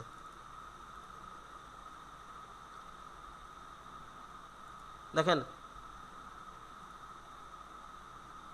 আমি যখন দেখেন এখানে সিম্বল কতগুলো সিম্বল আছে, আপনার যেটা ব্যবহার করতে হয় সেটা আপনি এখান থেকে সিলেক্ট করে ব্যবহার করবেন। তাই আমি একটা ব্যবহার করে দেখাই কীভাবে ব্যবহার করবেন। মনে করেন আমি চাচ্ছি যে এখান থেকে এই সিম্বলটা ব্যবহার করতে, তো আমি এটাতে ক্লিক করবো, এটাতে ওকেতে ক্লিক করবো, দেখেন সিম্বলটা এখানে চলে আসছে। তারপর আমি এখানে ওকেতে ক্লিক করছি, দেখেন এই সিম্বলটা এখানে চলে আসছে। সিম্বলের সাইজটা অনেকটা বড়, আমি এখান থেকে সাইজটা ছোটো করে ফেলতে পারি। এই কালারটা লাল, আমি লাল কালারটা চেঞ্জ করে এখান থেকে আমি এই ব্লু কালার দিয়ে দিতে পারি, বা কোনো একটা কালার আমি এখান থেকে দিতে পারি। বুঝতে পারছেন? তো এখান থেকে সিম্বল আবার আমি এখন সিম্বল যেটা দেখেছি সেটা কোন সিম্বল, ডিফাইন নিউবলস থেকে এখানে সিম্বল দিয়ে সেটা হচ্ছে উইন্ডিংস। তো এখানে আমরা আরেকটা বলেছিলাম না ওয়েবডিংস একটা আছে না, উইন্ডিংস থেকে দেখেন আরও 2-3টা আছে অপশন। দেখেন উইন্ডিংস 1, উইন্ডিংস 2, উইন্ডিংস 3। তো আপনি উইন্ডিংস 3তেও পাবেন। দেখেন আমি 3তে গেছি, দেখেন 3তেও সিম্বলগুলো কিন্তু আছে, অনেকগুলো সিম্বল আছে। সবগুলো সিম্বল দুনিয়াতে যতগুলো সিম্বল আছে প্রায় ম্যাক্সিমাম সিম্বল এখানে পাবেন।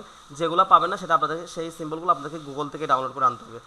যেগুলো আপনারা এখানে পাবেন না সেটা গুগল থেকে, যেমন মনে করেন এই সিম্বলটা সুন্দর লাগতেছে, আমি এটা ব্যবহার করতে চাচ্ছি, ওকেতে ক্লিক করেছি, এটা আমি ওকেতে ক্লিক করছি, দেখেন সিম্বলটা এখন এভাবে চলে আসছে। আমি কালারটা চেঞ্জ করে দিই, আমি এটাকে এই কালারটা ব্যবহার করছি, দেখতে পাচ্ছেন সিম্বলটা ব্যবহার আসছে।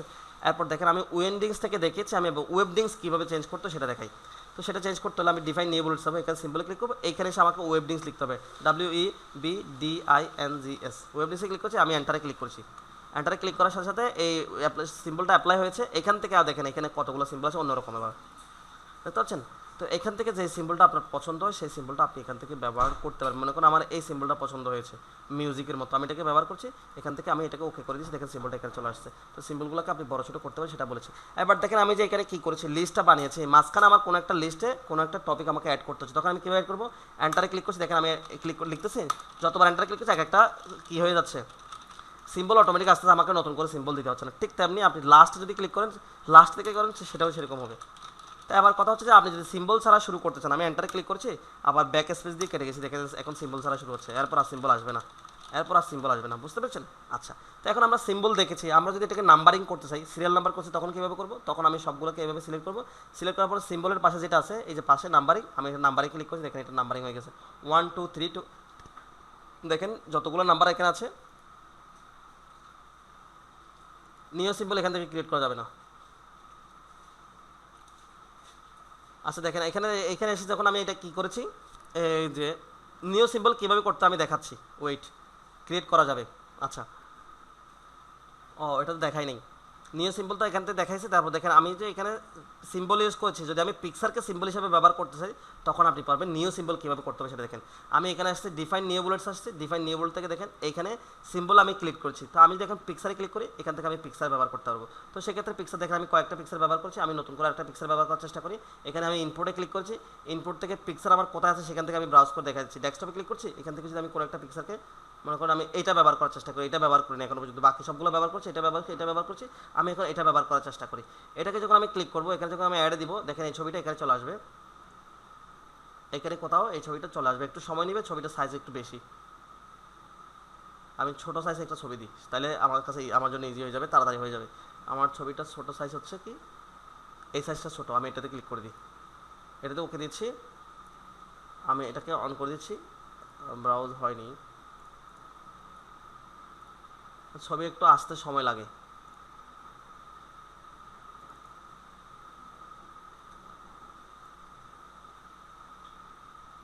ঠিক তেমনি সিম্বল আপনি ক্রিয়েট করবেন, নিউ সিম্বল ক্রিয়েট করবেন এইভাবে। যখন কোনো সিম্বল আপনি ডাউনলোড করবেন এখান থেকে ইম্পোর্ট এসে পিকচারের মতো করে ব্রাউজ করে দেবেন, এটা এখানে চলে আসবে। আচ্ছা, আমি ওইটা যেটা আসতেছে এটা সময় লাগবে, আমি সময় নষ্ট করতেছি না, আসতেছে মনে হয়, এই যে আসছে, এই দেখেন দুইবার আসছে, দুইটাতে ক্লিক করছি দুইবার আসছে।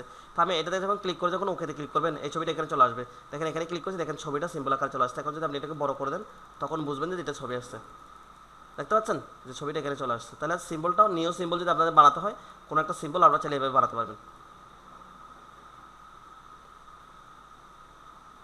প্র্যাকটিস করলে ঠিক হয়ে যাবে। দেখেন এইভাবে আপনার ছোটো সাইজ করে ফেলবেন। এরপর আমি এখন নাম্বারিং করতে যাচ্ছি। যদি আমি নাম্বারিং করতে চাই তখন কীভাবে করবো, আমি এখানে ক্লিক করেছি, এখানে সবগুলোকে সিলেক্ট করেছি, এখানে নাম্বারে ক্লিক করেছি, দেখেন সবগুলো আমার নাম্বার হয়ে গেছে। ঠিক আছে, আবার মাঝখানে আপনি যতই অ্যাড করেন না কেন নাম্বারটা অটোমেটিক ঠিক হয়ে যাবে, সিরিয়ালটা ব্রেক হবে না। আপনি নাম্বার মাঝখানে অ্যাড করতেছেন অথবা ডিলিট করে দিচ্ছেন, ইয়া হবে না, সিরিয়ালটা ব্রেক হবে না। দেখেন আমি এটাকে ডিলিট করেছি, সিরিয়াল ব্রেক হচ্ছে না, দেখতে পাচ্ছেন? আবার নতুন করে করছে, সিরিয়াল কোনো ধরনের ব্রেক নাই। আপনি এবার লাস্টে গিয়ে অ্যাড করতে পারেন, মাঝখানে অ্যাড করতে পারেন, সিরিয়ালটা অটোমেটিক কী হবে, সিরিয়ালটা বাড়বে, কম বেশি হবে না, একেবারে সিরিয়ালটা সিকোয়েন্স মেনটেন করে সিরিয়ালটা থাকবে। আচ্ছা, এরপরে আমরা যদি চেষ্টা করি যে আমরা তো অনেক সময় দেখেছি ক্যাটাগরির নিচে সাব ক্যাটাগরি থাকে, আমি 1 2 3 দিয়ে শুরু করেছি, এরপরে সাব ক্যাটাগরিতে ক খ গ ঘ দিয়ে নাম্বার শুরু হয়। আবার আমি ABC দিয়ে শুরু করেছি, এরপর 1 2 দিয়ে শুরু হয়, বা 1 2 দিয়ে শুরু করেছি ABC দিয়ে শুরু হয়, তাই ABC দিয়ে আবার সাবটাইটেল হয়, সাব ক্যাটাগরি হয়। তো এখন যদি আমি সাব ক্যাটাগরি নাম্বারিং করতেছি তখন আমি কীভাবে করবো, মনে করো আমি 2 নাম্বারের নিচে বা আমি এখানে এসে 12 নাম্বারের নিচে আমি সাব ক্যাটাগরি নাম্বার ইউজ করতে চাই, সেক্ষেত্রে আমি এখানে কী করবেন, এন্টারে ক্লিক করবেন। এন্টারে ক্লিক করার পর যে 13 যেটা হয়েছে 13টাকে আপনি ব্যাক স্পেস দিয়ে কেটে দেবেন। তারপরে এখান থেকে এসে আপনি যে নাম্বারটি করতে চাচ্ছেন, যেখানে মনে করেন আমি এই নাম্বারটি করতে চাচ্ছি, এটাতে ক্লিক করেছি, দেখেন আমি এখানে লিখতেছি সাব ক্যাটাগরি নাম্বারটা হয়ে গেছে 1 2 3 12 পর থেকে সাব ক্যাটাগরি নাম্বার শুরু হয়ে গেছে। বুঝতে পেরেছেন? আশা করি বুঝতে পেরেছেন। এরপর থেকে আপনি আবার নতুন করে শুরু করছেন, এখান থেকে আবার লেখা শুরু করবেন, দেখেন এখানে আবার আগের মতো চলে আসছে। আশা করি বুঝতে পেরেছেন। এরপরে আমি পরবর্তী ফাংশানে যাচ্ছি। পরবর্তী ফাংশন দেখেন, এই ফাংশনটা হচ্ছে সাব ক্যাটাগরির ফাংশন, এটা আমি এখান থেকে দেখিয়ে দিয়েছি। এটা কঠিন বুঝবেন না বলে আমি এখান থেকে এটা দেখাই দিচ্ছি। তাহলে এখানে আর তেমন কিছু ব্যবহার নেই, এখানে এখন ব্যবহার আছে, দেখেন এই দুটো অপশনের ব্যবহার এখানে আছে। আরেকবার দেখাতাম, মনে করেন আমি এই 5 নাম্বারের নিচে সাব ক্যাটাগরি নিতে যাচ্ছি, এন্টারে ক্লিক করেছি, এখানে 6 আসছে, এই 6টাকে আমি ব্যাক স্পেস দিয়ে কেটে দিয়েছি। যেভাবে এখান থেকে একটা ওয়ার্ড কেটে দেন ব্যাক স্পেস দিয়ে, ঠিক সেভাবে আমি এখান থেকে ব্যাক স্পেস দিয়ে কেটে দিয়েছি। তারপর আমি নাম্বারিংয়ে এখানে এসে দেখেন, এইখানে এই অপশনটাতে এসে দেখেন আমি সাব ক্যাটাগরি কোনো একটা নাম্বার, আপনি চাইলে রোমান সংখ্যা দিতে পারেন, আপনি চাইলে ABCD দিতে পারেন, আপনি চাইলে 1 2 দিতে পারেন। দেখেন এখানে রোমান সংখ্যাও কিন্তু আছে, আমি রোমান সংখ্যাটা দিয়ে দেখাই, দেখেন এখানে লিখতেছি রোমান সংখ্যাটা বেড়ে যাচ্ছে, দেখতে পাচ্ছেন? আচ্ছা, আশা করি বুঝতে পেরেছেন। এরপরে এখানে একটা অপশন আছে যে ইন্ডেন্টের ব্যবহার, দেখেন এটা হচ্ছে ডিক্রিজ ইন্ডেন্ট, এটা হচ্ছে ইনক্রিজ ইন্ডেন্ট। ইন্ডেন্টটা কি, আমি যে একটা কি করেছি, হেডলাইন করেছি, এই হেডলাইনের আন্ডারে আমি অনেক কিছু লিখতেছি। তো মনে করেন আমরা যখন কোনো প্যারা স্টার্ট করি, হ্যাঁ আমরা বারবার দেখতে গেলে টাইম লাগবে, যারা বুঝতে পারতেছেন না মনোযোগ সহকারে দিবেন, যারা বুঝতে পারবেন না ক্লাসটা আবার রিপিট করে দেবেন, পরবর্তীতে পরের ক্লাসে প্রশ্ন করবেন। এত প্রশ্ন করলে ক্লাস আমি সময় আগাতে পারবো না। দেখেন অলরেডি আমাদের কাছে আর মাত্র আধা ঘন্টা সময় আছে, একটা বিদ্যুৎ চলে যাওয়ার কারণে 5-7 মিনিট মতো সময় লেগেছিল, এসে 5-7 মিনিট আমি কভার করে দিব। তো রমজান মাসে এতটা লম্বা করে ক্লাস করা সম্ভব না, দরকার হলে এক্সট্রা ক্লাস 1টা 2টা বাড়াই নিব, কিন্তু এইভাবে এতটা লম্বা ক্লাস একসাথে নেওয়া পসিবল হবে না, রমজান মাসে কষ্ট হয়ে যায়। আচ্ছা দেখেন, সো এখন আমরা দেখার চেষ্টা করবো যে কোনো একটা প্যারা আকার যদি আমরা লিখি, মনে করেন এই একটা প্যারা, আমি ইংলিশের মধ্যে যাই, মনে করেন এটা পুরো একটা প্যারার লেখা, আমি এখান থেকে এতটুকুটাকে একটা হেডলাইন বানাই ফেলি, এটা হচ্ছে একটা হেডলাইন, এটাকে আমি বোল্ড করছি, এটাকে আন্ডারলাইন করছি। তো আমি চাচ্ছি যে এই প্যারার পরে লেখাটা প্যারার এখান থেকে শুরু হবে বা একটু পর থেকে শুরু হবে, তখন আমরা এটাকে কীভাবে করব, তখন আমি এই লেখাটাকে সিলেক্ট করেছেন, বা হ্যাঁ এই লেখাটাকে সিলেক্ট করেছেন, এখান থেকে দেখেন দেখেন এখানে কি আছে, ইনক্রিজ ইন্ডেন্ট ডিক্রিজ ইন্ডেন্ট। আমি যখন এটাতে ক্লিক করবেন দেখেন আমার লেখাটা কোথা থেকে শুরু হচ্ছে, আমার যেখান থেকে লেখাটা শুরু করতে ইচ্ছে সেখান থেকে আমি করতে পারবো, আর এটা দিয়ে আমি কমাই ফেলতে পারবো। আর আপনি যদি চান শুধুমাত্র এই লাইনটাকে করবেন, তখন দেখেন এই লাইনটাকে এইভাবে করে দিতে পারবেন, এই লাইনটা এইভাবে শুরু হবে, পরের লাইনটা ঠিকই এখান থেকে শুরু হবে। বুঝতে পেরেছেন? তাহলে এটাকে ইন্ডেন্ট বলা হয় থাকে, লেফট ইন্ডেন্ট রাইট ইন্ডেন্ট। এটা শর্টকাট কী আছে, শর্টকাট কী আমি যে ফাইলটা দিয়েছি ওখান থেকে দেখে নেবেন, ঠিক আছে? তো আমি যদি কোনো লেখাটাকে সামনে এবং পিছ থেকে শুরু করতে চাই, তখন দেখেন এই যে ইন্ডেন্টে ক্লিক করলে সবগুলোকে একসাথে করতে চাইলে সবগুলো সিলেক্ট করবেন, শুধুমাত্র প্রথম লাইনটা করতে চাইলে প্রথম লাইনটাকে সিলেক্ট করবেন। তো আমি এটা ইনক্রিজ ইন্ডেন্টে ক্লিক করছে, হচ্ছে ইন্ডেন্টটা বেড়ে যাচ্ছে, আমি ডিক্রিজ ইন্ডেন্টে ক্লিক করছি, ইন্ডেন্টটা কমে যাচ্ছে। আশা করি বুঝতে পারছেন। এইটার তেমন একটা ব্যবহার নাই, এইটার একটা ব্যবহার নাই, তবে এটার ব্যবহার আছে হচ্ছে কি যখন আপনারা ভুল করে ফেলেন। মনে করেন আমি এখানে ক্লিক করতেছি, কাজ করতেছি, কোনো কারণে ভুল করলাম, আমার এখানে একটা ক্লিক হয়ে গেছে, দেখেন আমার লেখাগুলো সবগুলো লিখে এলোমেলো হয়ে গেছে, বাংলা লেখাগুলো দেখেন কীরকম হয়ে গেছে, সবগুলো লিখে আমার এলোমেলো হয়ে গেছে ওখানে ক্লিক করার পরে। এখন আপনি বুঝতে পারতেছেন না, আপনার মনে হচ্ছে যে মারে আমি তো মনে হয় ও মাই গড, আমি মনে হয় কী করে ফেলেছি, আমি মনে হয় আমার কম্পিউটারটা নষ্ট করে ফেলেছি। এখন কম্পিউটারটা নষ্ট হয়ে গেছে, কীভাবে কী করবো, আমি যা লিখি দেখেন এগুলো কাটাও যায় না, যত কাটবেন এখান থেকে কেটেছেন, আপনি দেখেন এটা থেকে কাটতে যাচ্ছেন, কাটা যাচ্ছে না, এখান থেকে কাটা যাচ্ছে না, লিখা কাটা যাচ্ছে, কিন্তু আপনার এই সিম্বলটা কাটা যাচ্ছে না, আপনি এখান থেকে কোনোভাবে এটাকে ঠিক করতে পারবেন না। তো এরকম যদি হয়ে যায়, কম্পিউটার নষ্ট হয়ে যায়, তখন আপনাকে বুঝতে হবে যে আপনার এখানে ক্লিক পড়েছে। তখন আপনি আবার এসে এখানে যখন ক্লিক করে দিন, আবার এগুলো সবগুলো ঠিকঠাক হয়ে যাবে। দেখতে পাচ্ছেন সবগুলো ঠিকঠাক হয়ে গেছে। একবার ক্লিক করলে এলোমেলো হয়ে যাবে, আবার ক্লিক করলে এগুলো সব কিছু ঠিকঠাক হয়ে যাবে। আশা করি বুঝতে পেরেছেন। এরপর আমরা দেখার চেষ্টা করব যে আমি একটা ফর্মাল একটা লাইন নিই, এই লাইনটা আমি ব্যবহার করার চেষ্টা করি। একেবারে নতুন একটা পেজে চলে যাই। এই যে নতুন এই পেজ আমি আসছি, এখান থেকে দেখেন আমি লেখাটাকে একটু সাজাচ্ছি, পুরা লাইনের করে ফেলতেছি। ঠিক আছে, এই লাইনটাকে আমি আরো কপি করি, আরো কপি করে এখানে আমি পেস্ট করছি। দেখেন আরো কপি পেস্ট আমি করেছি। এখন দেখেন আমার এই লাইনটা লেখাটা যখন আমি লিখেছি, দেখেন এই লেখাটা যখন আমি লিখেছি, আমি যখন সিলেক্ট করছি, দেখেন বাম পাশ থেকে আমার স্কেল অনুযায়ী একেবারে সোজা, ডান পাশ থেকে দেখেন বাঁকা বাঁকা। এই ডান পাশ থেকে বাঁকা বাঁকা হওয়ার কারণ কি, আমার এইখানে যে অ্যালাইনমেন্টটা আছে এটা লেফট অ্যালাইনমেন্ট বাম পাশ থেকে একদম সোজা থাকবে এবং ডান পাশ থেকে এলোমেলো হবে। যখন আমরা পরীক্ষার খাতায় যখন আমরা লিখি, দেখবেন যে ডান সাইডে আমাদের এলোমেলো হয়ে যায়। আবার আমরা যদি ঠিকঠাক করতে চাই, আমরা চারপাশ দিয়ে যখন আমরা মার্জিন করি, তখন আমাদের চারপাশ থেকে সমান হয়ে যায়। তো সেই ক্ষেত্রে চারপাশ থেকে আমাদের সমান হয়, সেক্ষেত্রে আমরা কীভাবে করবো, এখন আমরা লেফট হ্যান্ড ইন্ডেন্টে করছি, আমি যদি রাইট ইন্ডেন্টে করি তাহলে দেখবেন যে ডান সাইডে সোজা হয়েছে, বাম সাইডে বাঁকা হয়েছে। এখন যদি আমি সেন্টার অ্যালাইনমেন্টে করতে চাই, এটা লেফট অ্যালাইনমেন্ট, এটা রাইট অ্যালাইনমেন্ট করছি। এখন আমি সেন্টার অ্যালাইনমেন্ট করছি, মাঝখান থেকে সোজা ডানে এবং বামে এইভাবে লেখাগুলো যেটা যেখান থেকে শেষ হয়েছে সেখান থেকে এরকম এলোমেলো হয়ে গেছে। এরপর যখন আপনি সবগুলোকে যখন ফর্মাল লেখাতে লিখতে চাইবেন, একটা অ্যাপ্লিকেশন যেভাবে লিখে, সিভি যেভাবে লিখে, assignment, article, journal, thesis report যেভাবে লিখে সেভাবে যদি করতে চান, তবে আপনি এখানে এইটাতে ক্লিক করবেন। দেখেন জাস্টিফাইতে ক্লিক করবেন, দেখেন চারদিক থেকে সমান। লেখা যত বড় ছোট হোক না কেন, এটা অটোমেটিক তারা অ্যাডজাস্ট করে নেবে। যেমন আমি রাইট অ্যালাইনমেন্টে ক্লিক করেছি, লেফট অ্যালাইনমেন্টে ক্লিক করেছি, এই লেখাটা এখান থেকে শেষ হয়েছে, এই লেখাটা এখান থেকে শেষ হয়েছে, এই লেখাটা আবার এখান থেকে শেষ হয়েছে। এখান থেকে যদি নতুন করে একটা ওয়ার্ড দিতে যায়, তাহলে এই লাইনের বর্ডারের ভিতরে এটা কুলাবে না বলেই এটা অটোমেটিক নিচের লাইনে চলে গেছে। আপনি যখন আমি এই লাইনটাকে যখন আরেকটু ছোটো করে দেবো, দেখেন আমি এটা সাইজ একটু ছোটো করেছি, পরবর্তী একটা ওয়ার্ড অটোমেটিক এখানে চলে উঠে গেছে। দেখেন ফক্স ওয়ার্ডটা কিন্তু এখানেও নিচে, এখন যখন আপনি ছোটো করবেন এটা অটোমেটিক নিচে উঠে যাচ্ছে, মানে যতটুকু জায়গা খোলাবে ততটুকু এখানে উঠে যাচ্ছে। আমি এক্সারসাইজ ছোটো করতেছি, একটা একটা ওয়ার্ড বেড়ে যাচ্ছে। তো এটা জায়গা পাচ্ছে না বলে এরকম হচ্ছে। কিন্তু আপনি যখন এটা সবগুলোকে যখন একসাথে করে দিবেন, তখন লাইনগুলো অটোমেটিক তাড়াতাড়ি অ্যাডজাস্ট করে নেবে যে কোনটাতে একটু অ্যাডজাস্ট, এখানে মাঝখানে স্পেস বাড়াইতে হবে, বাড়াইলে বরাবর হবে, আবার কোনটাতে স্পেস একটু কমাইলে পরবর্তী একটা লাইনে উঠবে, সেটা তারা অটোমেটিক এটা অ্যাডজাস্ট করে নেয়। তাহলে আমরা সবসময় এই ফরম্যাটে ব্যবহার করার চেষ্টা করবো যদি আমরা ফর্মাল কোনো লেখা আমরা লিখতে চাই। আশা করি বুঝতে পেরেছেন। এরপরে যাচ্ছি আমরা এখান থেকে ব্যবহার দেখার চেষ্টা করবো যে লাইন অ্যান্ড প্যারাগ্রাফ স্পেসিং একটা অপশন আছে। লাইন এবং প্যারাগ্রাফ স্পেসিং একটা অপশন, এই অপশন থেকে আমরা কি করব, এই অপশন থেকে আমরা যেটা করবো, আমি নতুন করে একটা ডকুমেন্ট নিই, সেটাতে আপনারা বুঝাই। আমি এখান থেকে মনে করেন আমি এই লাইনটা সিলেক্ট করছি, আমি একটা র্যান্ডম একটা লাইন লিখতেছি। দেখেন দুইটা লাইন লিখবো র্যান্ডম।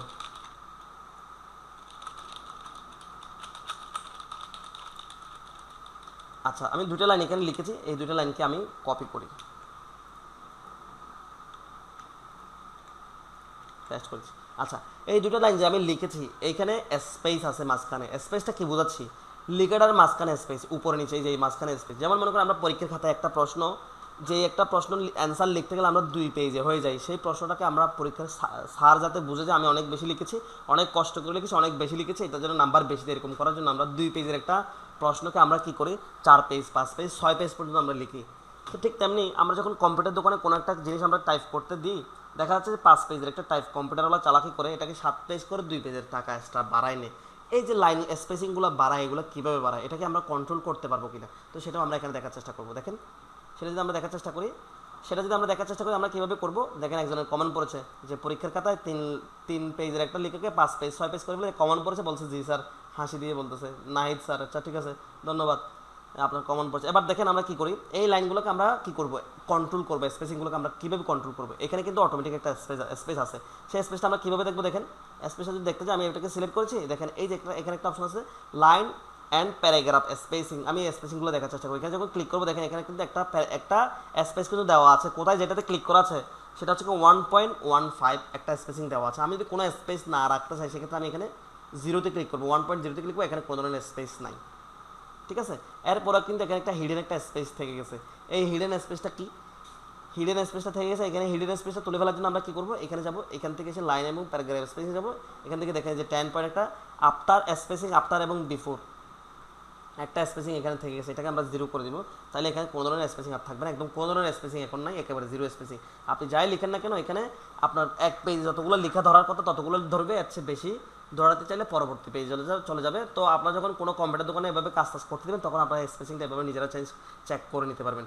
আবার বায়ার যখন আপনাদেরকে কোনো কাজ দিবে, একটা আর্টিকেল লিখতে বলেছে বা কোনো একটা প্যারাগ্রাফ, কোনো একটা কম্পোজিশন আপনাকে লিখতে বলেছে বায়ার, তখন কিন্তু বায়ার আপনাকে ফন্ট কী হবে সেটা বলে দিবে, ফন্টের সাইজ কী হবে সেটা বলে দিবে, এই যে পেপারটা আছে এই পেপারের সাইজটা কী হবে সেটা বলে দিবে, পেপারের চারপাশে স্কেলিং মার্জিংটা কতটুকু হবে সেটা বলে দিবে, এবং এই যে লিখার মাঝখানে স্পেসিংটা কতটুকু আছে সেটা বায়ার বলে দিবে। তারপরে তাহলে আপনাকে সেভাবে করতে হবে, না হলে বায়ার কাজটা অ্যাকসেপ্ট করবে না। তো এখন কথা হচ্ছে যে এখানে যে স্পেসিংটা আছে, এই স্পেসিংটা এখানে দেখেন 1.0 পরে 1.15 আছে, এবং 1.2 নাই, 1.3 নাই, 1.4 নাই, তো ডাইরেক্ট আছে 1.5। এখন 1.5 দিলে আমার বেশি হয়ে যাচ্ছে। আবার দেখেন 1.5 এর পরে 6 নাই, 7 নাই, 8 নাই, 9 নাই, আর ডাইরেক্ট 2 আছে, এখানে আমার একটু বড় হয়ে যাচ্ছে। তো আমি যদি এখানে যেগুলো আছে এগুলো ব্যবহার না করে যদি আমি যদি কাস্টমাইজ করে ব্যবহার করছি, তখন আমি কীভাবে ব্যবহার করবো? তখন দেখেন এখানে 1.3 নাই, 1.4 নাই, 1.6 নাই, 7 নাই, 8 নাই, 9 নাই, আপনি চাইলে এখান থেকে এগুলোকে কাস্টমাইজ করতে পারেন। তখন লাইন অ্যান্ড স্পেসিংয়ে যাবো, এখান থেকে সেটাকে সিঙ্গেল করা আছে, এখানে এসে আপনি লিখে দিতে পারবেন 1.6, এখানে 6 নাই, আমি 1.6 করে দিয়েছি, ওকেতে ক্লিক করে এখানে 1.6 এখানে এটা প্যারাগ্রাফ স্পেসিংটা হয়ে গেছে। তো আপনাদের যখন যেরকম দরকার হবে সেরকম আপনারা এখান থেকে করে ফেলতে পারবেন। আমি এটাকে 1.3 করে দিচ্ছি, দেখেন 1.3 হয়ে যাচ্ছে, বা 1.9 করে দিই, এখানে 9-এ ক্লিক করছি 1.9 হয়ে যাচ্ছে, দেখেন ঠিক আছে, এভাবে 1.9 স্পেসিংটা হয়ে গেছে। আশা করি বুঝতে পেরেছেন। যে কোনো লেখাকে এভাবে স্পেসিং থাকলে সেটা কমাই ফেলার জন্য আপনাদের দুইটা স্পেসিং আছে, দুইটা স্পেসিং কমাইতে হবে। একটা হচ্ছে এখান থেকে সেটাকে জিরো করে দিতে হবে, আর একটা হচ্ছে এখান থেকে ভিতরে গিয়ে এইখান থেকে যেটা 10 পয়েন্ট থাকে বা 8 পয়েন্ট থাকে সেটাকে জিরো করে দিয়ে ওকেতে ক্লিক করলে আপনার এখানে কোনো ধরনের স্পেসিং থাকবে না, একেবারে প্লেন, একেবারেই কোনো স্পেস ছাড়া লেখা। আশা করি বুঝতে পেরেছেন। আমি চলে যাচ্ছি আমাদের মূল টপিকের ক্লাসে, মানে ক্লাসের মূল প্র্যাকটিসে। আচ্ছা, এখানে আসছে, এটা হয়ে গেছে। এরপর এই যে একটা ফাংশন এবং একটা ফাংশন, এই দুটো ফাংশনের এখন কোনো কাজ নেই, এটা আমরা দেখবো পরে যখন এইগুলো ফাংশন এনাবল হবে তখন। এরপর আমরা দেখার চেষ্টা করবো এখানে এই যে অপশনগুলো দেখতে পাচ্ছেন এগুলো তেমন একটা ব্যবহার নেই। মার্জিনটা দেখাবো, মার্জিনের এখনো ফাংশন আসে নাই, যখন ফাংশন আসবে তখন দেখাবো। আচ্ছা, দেখেন এই যে কিছু ফাংশন এখানে দেখতে পাচ্ছেন, যে এখানে কিছু দেখতে পাচ্ছেন, এগুলো তেমন একটা ব্যবহার নাই। দেখেন এগুলো হচ্ছে কি লিকার স্টাইল। তো আমরা লিকার স্টাইল এখান থেকে ফন্ট থেকে বিভিন্নভাবে দেখেছি, আমরা এগুলো ব্যবহার করতে পারবো, এগুলো তেমন একটা ব্যবহার নেই, এগুলো আমরা দেখবো না। আমরা দেখার চেষ্টা করবো এখানে চেঞ্জ স্টাইলের মধ্যে দেখেন আমরা স্টাইল, এই যে ফন্টের স্টাইল দেখেছি, কালার দেখেছি, লিকার কালার দেখেছি, ফন্ট দেখেছি, এগুলো আমরা সব দেখেছি, এখানে তেমন কিছু নেই। প্যারাগ্রাফ স্পেসিং দেখেন, এগুলো বিভিন্ন স্টাইল এখানে আছে। তো আমরা এগুলো দেখবো না। আমরা এরপর দেখবো যে ফাইন নামে একটা অপশন আছে, সেটা ফাইন নামে একটা অপশন আছে। এই অপশনটা কি? এই অপশনটা হচ্ছে যে আমরা যখন আমাদের ফেসবুক থেকে কোনো একজনকে আমরা খুঁজে বের করতে, তখন আমরা কী করি? তখন আমরা সার্চ করি। ইউটিউবে কোনো একটা ভিডিও আমাদেরকে খুঁজে বের করতে, তখন আমরা কী করি? সার্চ করি। আপনার মোবাইলের কন্ট্যাক্ট লিস্টে 1-1.5 মানুষের নাম্বার সেভ করা আছে, ওখান থেকে স্পেসিফাই করে কোনো একজন মানুষকে যদি আপনি সার্চ করতে কল দিতে চান, তখন আপনাকে কী করতে হয়? সার্চ করে তাকে কল দিতে হয়। ঠিক তেমনি এই এতগুলো ওয়ার্ডের মধ্যে এখানে 3613টা ওয়ার্ড আছে, 3613টা ওয়ার্ড আছে। এখান থেকে যদি কোনো একটা স্পেসিফিক ওয়ার্ড আপনাকে খুঁজে বের করতে হয়, তখন আপনাকে কীভাবে বের করতে হবে? তো সার্চের আরেকটা সমার্থক শব্দ হচ্ছে ফাইন্ড। আপনি যখন ফাইন্ডে ক্লিক করবেন এখানে একটা সার্চ বক্স চলে আসবে। দেখেন আমি ফাইন্ডে ক্লিক করছি, দেখেন একটা সার্চ বক্স এখানে চলে আসছে। এই দেখেন সার্চের একটা আইকনও চলে আসছে। এই সার্চ বক্সে আপনি যা লিখবেন সেটা যদি এখানে থাকে সেটা আপনাকে খুঁজে বের করে দেবে। দেখেন আমি এখানে লিখতেছি ফক্স, আমি ফক্স লিখেছি, এখানে 321টা ফক্স পেয়েছে, 321টা ফক্স। দেখেন যতগুলো ফক্স আছে সবগুলো ফক্স কী হয়ে গেছে? হলুদ কালার হয়ে গেছে। যতগুলো ফক্স ওয়ার্ড আছে সবগুলো হলুদ কালার হয়ে গেছে। যতগুলো পেজ, প্রত্যেকটা পেজে এতগুলো পেজের মধ্যে সে 321টা কী পেয়েছেন? ফক্স লিখে পেয়েছেন। দেখেন কোন কোন পেজ আছে সেটা দেখা যাচ্ছে। দেখেন এই যে আমি 3 নম্বর পেজে ক্লিক করছি, 3 নম্বর পেজে চলে আসছে। এখান থেকে এসে যদি আমি 9 নম্বর পেজে বা 10 নম্বর পেজে তো আমি দেখতে চাই, বা 10 নম্বর পেজটা দেখতে চাই, এগুলো যে 10 নম্বর পেজে ফক্স পেয়েছে। ঠিক আছে, যে কোনো ওয়ার্ড আপনি এখানে ফক্স লিখেছি, আমি যদি এখানে ফক্সটা তুলে ফেলেছি, আমি এখানে লেজি লিখি, LAZY লেজি লিখেছি, দেখেন কতগুলো লেজি আছে সেটা দেখাচ্ছে এখানে। ঠিক আছে, আমি যদি ফক্সটা এই লেজিটা তুলে ফেলেছি, আমি ডগ দেখার চেষ্টা করি, দেখেন এখানে ডগ আমাকে দেখাবে, দেখতে পাচ্ছেন? আচ্ছা, তো আমরা খুঁজে বের করতে পেরেছি। খুঁজে বের করে যা চেঞ্জ করা লাগে সেটা আমরা চেঞ্জ করে ফেলতে পারবো। এখন কথা হচ্ছে যে আমি খুঁজেছি, এরপরে ফাইন্ডের শর্টকাট হচ্ছে Ctrl+F। আপনি Ctrl+F ক্লিক করবেন, এই অপশনটা এখানে চলে আসবে, Ctrl+F। আচ্ছা, এরপরে দেখেন ফাইন্ডের নিচে একটা আসছে রিপ্লেস নামে একটা অপশন আছে। এই রিপ্লেস মানে কি? রিপ্লেস মানে হচ্ছে কি পুনঃস্থাপন করা। যেমন মনে করেন ফুটবল খেলাতে রিপ্লেস করে, কীভাবে রিপ্লেস করে? PSG-তে এখন নেইমার আছে, এমবাপে আছে, মেসি আছে, তারপর হচ্ছে কি ডি মারিয়া আছে, ভালো ভালো ফরওয়ার্ডদের স্টারদের নাম বলতেছি, বাকিগুলোর নাম আমার জানা নেই। তো এখানে দেখেন যে 60 একটা খেলার 60 মিনিটের মাথায়, 70 মিনিটের মাথায়, 80 মিনিটের মাথায় একজন প্লেয়ারকে চেঞ্জ করে, তো চেঞ্জ করে একজনের পরিবর্তে যে আরেকজনকে নামায়, এটাকে রিপ্লেস বলা হয়ে থাকে।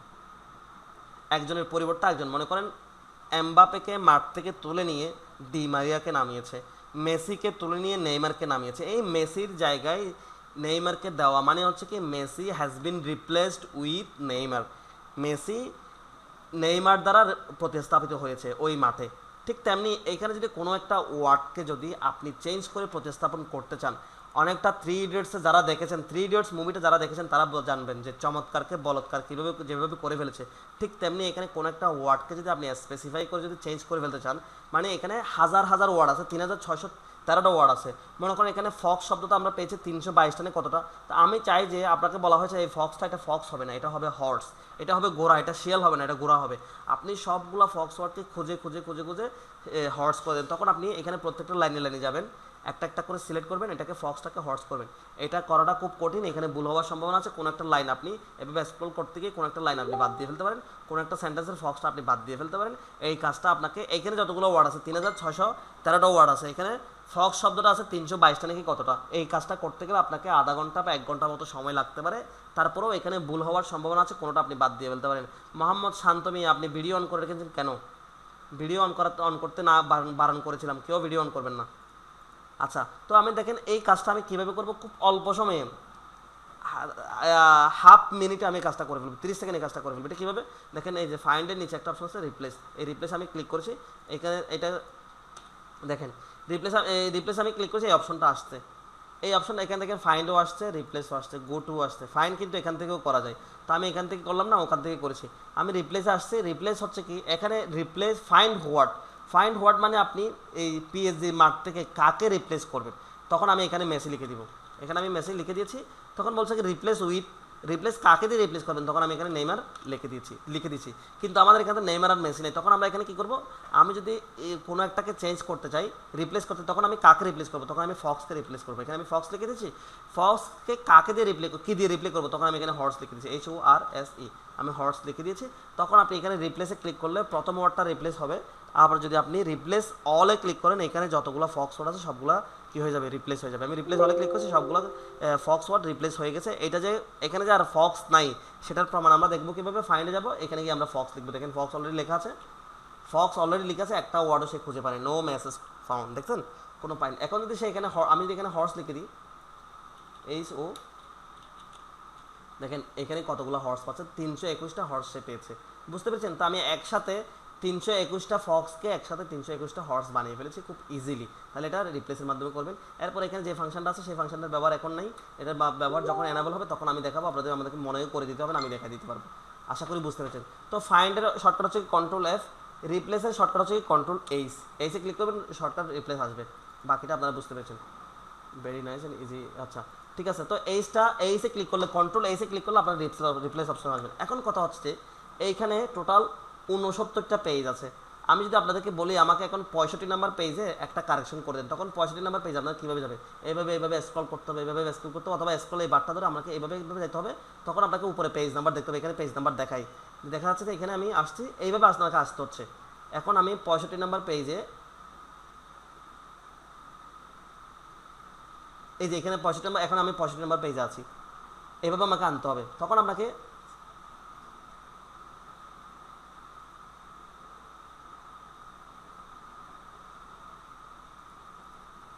দেখেন, এখন আমি 65 নাম্বার পেজে আছি, 65 নাম্বার পেজ আছে আমার, আমাকে এইভাবে আসতে হয়েছে। কিন্তু আমার কাছে শর্টকাট মেথড আছে কীভাবে আমি 65 নাম্বার পেজে একসাথে আসবো, একেবারে শুরু থেকে। 65 নাম্বার পেজ বলেন আপনি আসতে পারছেন, এখানে 1000 পেজের মধ্যে আমি যদি আপনাকে বলি যে আমাকে 995 নাম্বার পেজে গিয়ে আমাকে এই কাজটা করে, তখন আপনি কি এভাবে 995 পেজের নাম্বার এইভাবে যাবেন অথবা এইভাবে টানবেন? এটা করবেন না। এটার জন্য শর্টকাট হচ্ছে কি, আপনি Ctrl+G তে ক্লিক করবেন। Ctrl+G মানে গো টু, দেখেন এই যে গো টু অপশন, Ctrl+G তে ক্লিক করেছেন, আমি 65 নাম্বার পেজে দিতে হচ্ছে, আমি এখানে 65 লিখে এন্টারে ক্লিক করেছি, আমাকে 65 নাম্বার পেজে নিয়ে আসছে। দেখেন আমি এখন 65 নাম্বার পেজে আছি, ঠিক আছে।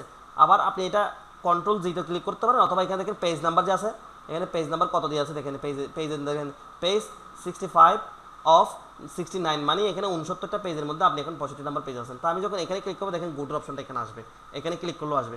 এখানে ক্লিক করার পর আপনি আবার 15 নাম্বার পেজ আসতে যাচ্ছেন, তখন আপনি এখানে 15 লিখে দিয়ে যখন গুডতে ক্লিক করবেন, আপনাকে এখানে 15 নাম্বার পেজে নিয়ে আসছে। দেখেন আমি 15 নাম্বার পেজে নিয়ে আসছি, আশা করি বুঝতে পেরেছেন। আচ্ছা দেখাচ্ছি হচ্ছে কি আপনি যখন কোনো পেজে স্পেসিফাই করে এখানে হাজার হাজার পেজ আছে, হাজার হাজার পেজের মধ্যে আমি যদি আপনাকে 995 নম্বর পেজে যেতে বলি, তখন আপনাকে কন্ট্রোল জিতে ক্লিক করতে হবে। কন্ট্রোল জিতে ক্লিক করলে দেখেন এখানে গো টু নামে একটা অপশন আসবে, এখানে পেজ লেখা থাকবে। এইখানে যখন আপনি পেজ নাম্বারটা 995 নাম্বার যখন আপনি পেজটা এখানে লিখে দেবেন, তখন গো টুতে ক্লিক করলে আপনাকে 995 নাম্বার পেজে নিয়ে যাবে। যদিও আমার এখানে 995 নাম্বার পেজ নাই, লাস্ট যে পেজটা আছে সেই পেজটাতে আমাকে নিয়ে আসছে। তো এখন আমার এখানে 69টা পেজ আছে, আমি যদি চাই যে আমি 35 নাম্বার পেজে যাবো, তখন আমি এখানে 35 লিখে দিব, এন্টারে ক্লিক করবো, আমাকে 35 নাম্বার পেজে নিয়ে আসছে। দেখেন আমি এখন 35 নাম্বার পেজে। আশা করি বুঝতে পেরেছেন, ঠিক আছে। এই কন্ট্রোল জি দিয়ে যেতে পারেন অথবা এখান থেকে যেতে পারেন। এখানে পেজের এখানে ক্লিক করলে এখানে এটা অপশনটা আসবে, এখানে 15তে ক্লিক করি, দেখেন আমাকে 15 নাম্বার পেজে নিয়ে আসছে। দেখেন আমি এখন 15 নাম্বার পেজে। আশা করি বুঝতে পেরেছেন। তো হোম মেনুতে আমাদের আর কিছু নাই দেখার মতো, আমরা এখন ইনসার্ট মেনুতে যাব। ইনসার্ট মেনুতে গিয়ে আমি ইনসার্ট মেনুতে যাওয়ার পেজ কীভাবে নেবেন বা এই পেজ কীভাবে নেবেন এটা আসতেছি। পেজ এমনিতেই হয়ে যায়, আপনি যখন একটা পেজে পুরো পেজ লিখে ফেলবেন অটোমেটিক আরেকটা পেজ হয়ে যাবে। অন্য পেজ কীভাবে নিতে হবে সেটা আমি পরে দেখাবো। অন্য পেজ এই পরে না এখানে দেখাবো। ইনসার্ট মেনুতে এসে আমাদের আজকে একটা বাড়ির কাজ থাকবে। এই বাড়ির কাজটা দেখানোর জন্য আমি এখান থেকে কিছু ফাংশন কী দিচ্ছি, কিছু ফাংশন বাদ দিয়ে করতেছি। এই বাড়ির কাজটা করার জন্য আমি কিছু ফাংশন বাদ দিচ্ছি। এই ফাংশনগুলো আমি পরবর্তী ক্লাসে দেখাবো, কারণ এই পরবর্তী ক্লাসে যদি ফাংশনগুলো যদি আমি বাদ না দিই, যদি ডাইরেক্ট যদি আমি আপনাকে বাড়ির কাজটা দিই, আপনারা কেউ বাড়ির কাজটা করতে পারবেন না। তো বাড়ির কাজটা করার জন্য যেই ফাংশনগুলোর ব্যবহার আমাদের দরকার হবে সেই ফাংশনগুলোর ব্যবহার আমি এখন দেখাই দিই। তারপর আমি পরবর্তী ফাংশনগুলো সময় পাইলে দেখাবো, নাহলে দেখাবো না, পরবর্তী এরপরের ক্লাসে দেখাবো। আচ্ছা, তো বাড়ির কাজটা করার জন্য আমি বাড়ির কাজটা দেখাবো। বাড়ির কাজটা হচ্ছে কি 2টা সিভি আপনাদেরকে বানাতে হবে, ডিজাইন করতে হবে। আচ্ছা, তো সেক্ষেত্রে পেজ কীভাবে নিবে, একটু আগে একজন বলছেন আমি যদি পেজ নিতে চান, মনে করেন আমার এই পেজের পরে আমার একটা পেজ নিতে হচ্ছে, নিচে কোনো পেজ নেই, তখন আপনি এই পেজের পরে অথবা এখান থেকে অর্ধেক লেখার মধ্যে মনে করেন এই লাইনের পরে আমার লেখাগুলো পরবর্তী পেজে নিয়ে যেতে হচ্ছে, তখন আমি কীভাবে নিব, এই লাইনের লাস্টে এসে আপনি কার্সর দেখেছেন, এই দেখেন এখানে পেজ ব্রেক নামে একটা অপশন আছে। পেজ ব্রেকে ক্লিক করছেন, দেখেন ওখান থেকে লেখাটা এখান থেকে লেখাটা এখানে চলে আসছে। আবার আপনি যদি শুরুতে যদি এখানে পেজ ব্রেকে ক্লিক করেন, দেখেন যে এই পেজটা ব্রেক হয়ে গেছে, লেখাগুলো পরের পেজে চলে গেছে। আমি এই পেজ থেকে ব্রেক দিচ্ছি, আমি এই পেজ থেকে ব্রেক করে দেখাই, আমি ছোটো করে দেখাচ্ছি। এই পেজ থেকে যদি ব্রেক করে দেখাই, এই লেখাটা আরেকটা পেজের নিচের দিকে চলে যাবে, এখানে আরেকটা পেজ ক্রিয়েট হবে। দেখেন দেখতে পাচ্ছেন যে এখানে একটা পেজটা ক্রিয়েট হয়ে গেছে, এই লেখাটা ওই পেজে চলে গেছে। এটা হচ্ছে পেজ ব্রেক বলা হয়ে থাকে। এটা শর্টকাট হচ্ছে কন্ট্রোল এন্টার। আমি খুব অল্প সময় অনেকগুলো পেজ দিয়ে করে ফেলেছি। কীভাবে করেছি, কন্ট্রোল এন্টারে ক্লিক করছি। যতবার আমি কন্ট্রোল এন্টারে ক্লিক করবো দেখেন ততবার আমি এই পেজটা করে দেখাই যে আমি এই পেজের নিচে এসে কন্ট্রোল এন্টারে ক্লিক করছি, দেখেন এই পেজে চলে আসছে। আবার কন্ট্রোল এন্টারে ক্লিক করছি, এই পেজে চলে গেছে। এরপর কন্ট্রোল এন্টারে ক্লিক করছি, এই পেজে চলে গেছে। যতগুলো পেজ আপনি দিচ্ছেন এভাবে ক্লিক করতে থাকবেন, ততগুলো পেজ অটোমেটিক হতেই থাকবে। দেখেন এখানে প্রথমে 69টা পেজ ছিল, আমি এখানে ক্লিক করতে করতে এখানে 96টা পেজ করে ফেলেছি। বুঝতে পেরেছেন, পেজ যদি বাড়াতে এভাবে বাড়াবেন। আচ্ছা, এখন আমি যে কাজটা করে দেখাবো, এখানে দেখেন একটা পিকচার অ্যাড করে দেখাবো। পেজের মধ্যে ছবি কীভাবে এখানে অ্যাড করতে হয়। আমি একটা বায়োডাটা বানিয়েছি, বায়োডাটার এই কর্নারে একটা ছোটো একটা ছবি আমাকে ব্যবহার করতে হবে। সেক্ষেত্রে আমি কীভাবে ব্যবহার করবো, আমি লিখা আছে এরকম একটা পেজ নিই, এই পেজে আমি এটা করার চেষ্টা করি। মনে করি আমি এই পেজে এখানে কর্নারে আমি একটা ছবি ব্যবহার করার চেষ্টা করবো। তো ছবি আমি কীভাবে দেবো, ছবি এখানে দুইভাবে আনা যায়। একভাবে হচ্ছে কি আপনি এখান থেকে এখান থেকে এই ছবিটাকে টেনে এনে মাইক্রোসফট ওয়ার্ড আপনি ছেড়ে দিতে পারবেন। এখানে আমি ছেড়ে দিয়েছি, এটা পারতেছি। আবার আমি এটা না করে একটা করতে পারি, সেটা হচ্ছে কি ইনসার্টে এসে এখানে পিকচারে ক্লিক করবো। পিকচার থেকে এসে আপনার ছবিটা যেখানে আছে সেখান থেকে আপনি ব্রাউজ করে দেখাবেন। আমি এখান থেকে এটাকে ডাবল ক্লিক করছি, দেখেন পিকচারটা এখানে চলে আসছে। বুঝতে পেরেছেন?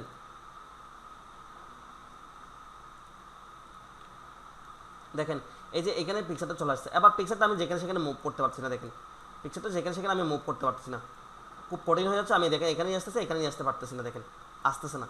তো এটাকে পিকচারটাকে যেখানে সেখানে মুভ করার জন্য আপনাকে যেটা করতে হবে সেটা হচ্ছে কি এটার উপর ডাবল ক্লিক করতে হবে। দেখেন এইটা ছবিটা নেওয়ার পরে এই ফরম্যাটটা অটোমেটিক আসছে, এই ডিজাইনটা আসছে। এটা কিন্তু বাইরে কোথাও ক্লিক করলে এটা আসে না, এখানে ক্লিক করতে এই ফরম্যাটটা আসছে। যদি এই ফরম্যাটটা না আসে, যদি এই ডিজাইনের ফরম্যাটটা না আসে, তখন আপনার কী করবো, এটার উপর ডাবল ক্লিক করবো, তখন এই ফরম্যাটটা আসবে। এখন আমি পিকচারটাকে যেখানে সেখানে মুভ করার জন্য আমাকে যেটা করতে হবে সেটা হচ্ছে কি এই পিকচারটাকে ক্লিক করে র্যাপ টেক্সট নামে একটা অপশন আছে, এই র্যাপ টেক্সটে ক্লিক করে আমি এখানে থ্রোতে ক্লিক করে দিব। আমি থ্রোতে ক্লিক করছি, দেখেন আমার পিকচারটা আমি যেখানে খুশি সেখানে নিয়ে যেতে পারতেছি। দেখেন দেখতে পাচ্ছেন, আমি এখানে খুশি আমি এখানে নিয়ে যেতে পারতেছি। আমার পিকচারটাকে চাইলে আমি ছোটো করে ফেলতে পারতেছি। দেখেন আমি ছোটো করে ফেলতে পারতেছি, ঠিক আছে। এখন আমি পিকচারটাকে এই কর্নারে বসাবো, আমি এখানে নিয়েছি, এই কর্নারে বসিয়েছি। এবার দেখেন পিকচারটাকে কত কিছু করা যায়। শুরুতে আমি যেটা করবো সেটা হচ্ছে কি পিকচারটাকে আমি ক্রপ করবো। এই পিকচারটা যদি আপনাকে ক্রপ করতে হয়, মনে করেন আমার পিকচারটা এত বড় আছে, আমি চাচ্ছি যেটাকে পাসপোর্ট সাইজের, এটাকে ক্রপ করবো। যদিও এটাকে পাসপোর্ট সাইজের আছে, শুধুমাত্র সাইজটা বানা দিলে পাসপোর্ট সাইজ হয়েছে। তারপর আমি মনে করি যে আমাকে শোল্ডার একটু বেশি নেওয়া হয়েছে, এখানে সাইজটা একটু বেশি নেওয়া হয়েছে, আমি একটু ক্রপ করতে চাই। সেক্ষেত্রে কী করবো, এই দেখেন এখানে ডাবল ক্লিক করার পরে এখানে কর্নার একটা অপশন আছে ক্রপ, আমি ক্রপে ক্লিক করবো। দেখেন চারদিক থেকে একদম কতগুলো পয়েন্টার এখানে আসে। দেখেন একটা পয়েন্টার, একটা পয়েন্টার, একটা পয়েন্টার, এখানে যে কোনো একটা পয়েন্টার আপনি যেদিক থেকে ক্রপ করতে হবে সেদিক থেকে সিলেক্ট টেনে ধরে এভাবে নিয়ে আসবেন। যেমন মনে করেন আমি এই পয়েন্টটাকে সিলেক্ট করছি, টেনে ধরে আমি এতটুকু আনতেছি, আমি এতটুকু ক্রপ করে ফেলবো। আবার এখান থেকে এদিক থেকে আমি এতটুকুতে ক্রপ করে ফেলবো, আবার নিচের দিক থেকে আমি এতটুকুতে ক্রপ করে ফেলবো। বুঝতে পারছেন? এবার আমি এটাকে বাইরে ক্লিক করলে ছবিটা এতটুকুতে ক্রপ হয়ে গেছে। এবার আমি ছবিটাকে পাসপোর্ট সাইজ করবো। এই সাইজে সাইজ যদি করতে চাই দেখেন পাসপোর্ট সাইজ এখানে আছে, হাইট দিব হচ্ছে কি পাসপোর্ট সাইজের হাইট হচ্ছে 1.6 বা 1.9, তারপরে এটার ওয়াইড হচ্ছে কি 1.5। আমি এখানে ক্লিক করে 1.5 করে দিচ্ছি। দেখেন এটা এখন পাসপোর্ট সাইজ হয়ে গেছে। বুঝতে পারছেন? এবার আমি ছবিটাকে এখানে ব্যবহার করবো, এই জায়গায় ব্যবহার করবো। তো এই জায়গায় ব্যবহার করছি। আমি যদি ছবিটাকে এখন ব্ল্যাক অ্যান্ড হোয়াইট করতে চাই, কালার করতে চাই, তখন দেখেন এখানে কালারের কারেকশন আছে। দেখেন এখান থেকে যে কালারটা আপনি চাইলে এটাকে শার্প করতে পারবেন। ছবিটাকে আরেকটু শার্প করতে চাচ্ছেন, আমি এখান থেকে এটাকে শার্প করেছি, বা দেখেন এটাকে আমি শার্প করেছি। এটার আমি কী বাড়িয়ে দিয়েছি, ক্লারিটি বাড়িয়ে দিয়েছি, এখানে আমার ছবিটার ক্লারিটি আসছে। এরপর দেখেন এখান থেকে আপনি চাইলে ইয়া বাড়াতে পারেন, কি ব্রাইটনেস বাড়াতে পারেন, কন্ট্রাস্ট বাড়াতে পারেন, যেটা আপনার দরকার হবে সেটা আপনি এখান থেকে করতে পারেন। তো আমি ব্রাইটনেস কন্ট্রাস্ট এগুলো কিছু বাড়াবো না, এটা যখন দরকার হবে তখন আপনি বাড়াতে পারেন। দেখেন আমি এখানে এসে ব্রাইটনেস এগুলো সব কিছু এখান থেকে যা যা করে সব কিছু আপনি এখান থেকে করতে হবে। তো আমি এটা করলাম না, আমি জাস্ট যেটা করলাম সেটা হচ্ছে কি ক্লারিটিটা বাড়া দিলাম, শার্পনেসটা বাড়া দিলাম। এরপর দেখেন পিকচারের কালার আপনি চাইলে এটাকে ব্ল্যাক অ্যান্ড হোয়াইট করে ফেলতে পারবেন। এখান থেকে দেখছেন এখানে বিভিন্ন কালার আছে, যে কালারটা চান আপনি সেই কালারটা করে ফেলতে। আমি মনে হয় এই কালারটা করেছি। এখান থেকে এই কালারটা আপনি এখান থেকে যে কালারটা করছেন সেই কালারটা এখানে হয়ে যাবে। এখান থেকে ভিনটেজ কালার দিতে পারবেন। দেখেন অনেকগুলো কালার আছে, মোর ভেরিয়েন্ট আছে, স্যাড, এখানে বিভিন্ন কালার আপনি এখান থেকে করতে হবে। যেটাতে ক্লিক করবে সেই কালারটা এখান থেকে হয়ে যাবে। তো আমি মনে করি এটাকে সাদা কালো করতে চাচ্ছি, আমি এখানে সাদা কালো এখান থেকে করে দিয়েছি।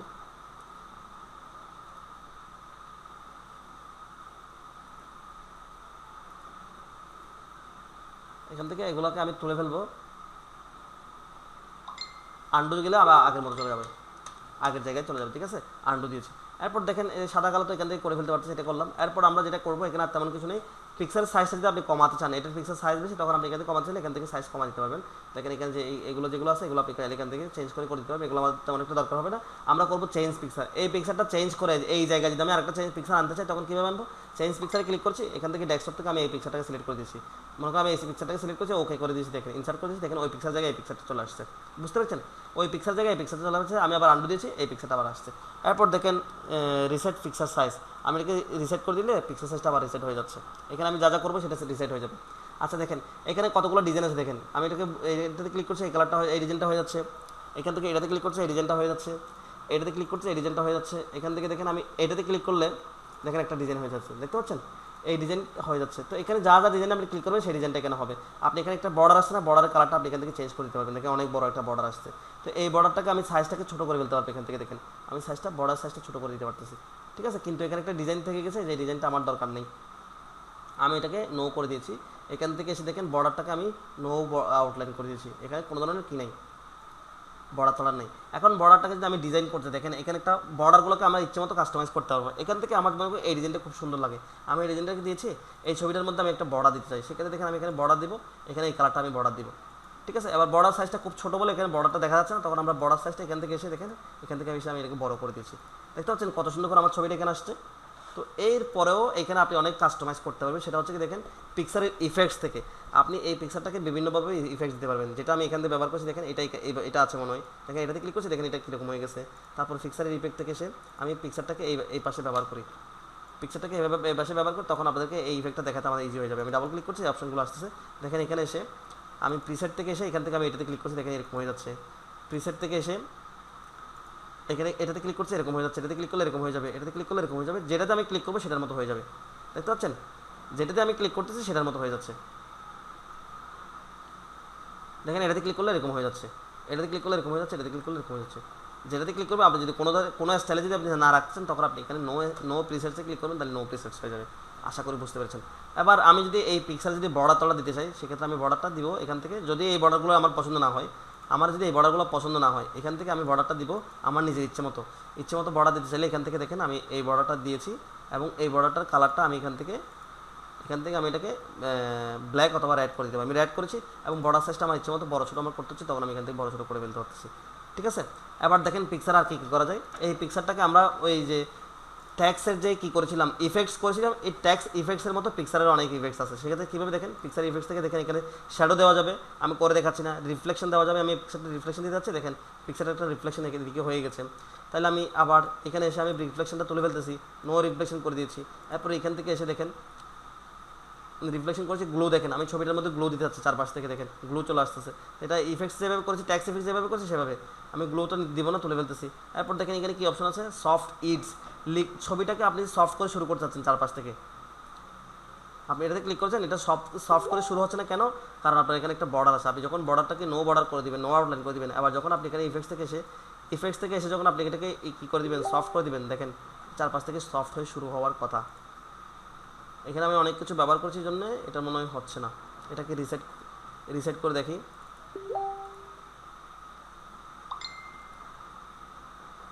আগের সাইজে নিয়ে আসছি বা এখান থেকে শুধুমাত্র রিসাইজ করছি, এরপর দেখি আমার এখান থেকে হয় কিনা, সফট ইটসটা আসে কিনা। এই আসছে দেখেন, আমি সফট করে চারপাশ থেকে সফট করে শুরু করতেছি, যত পয়েন্ট দিবেন তত পয়েন্ট দিয়ে সফট হবে চারপাশ থেকে, বুঝতে পারছেন?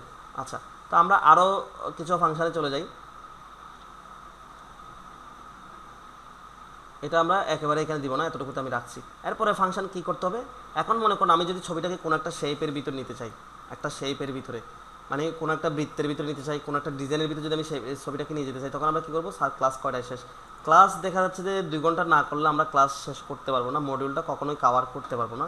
তো সেই ক্ষেত্রে 2 ঘন্টা নিব না, যতটুকু সম্ভব আমি আরও 20 মিনিট মতো ক্লাস নেব। তার মানে আমরা 11টা 10 বা 15 আমরা ক্লাস শেষ করব।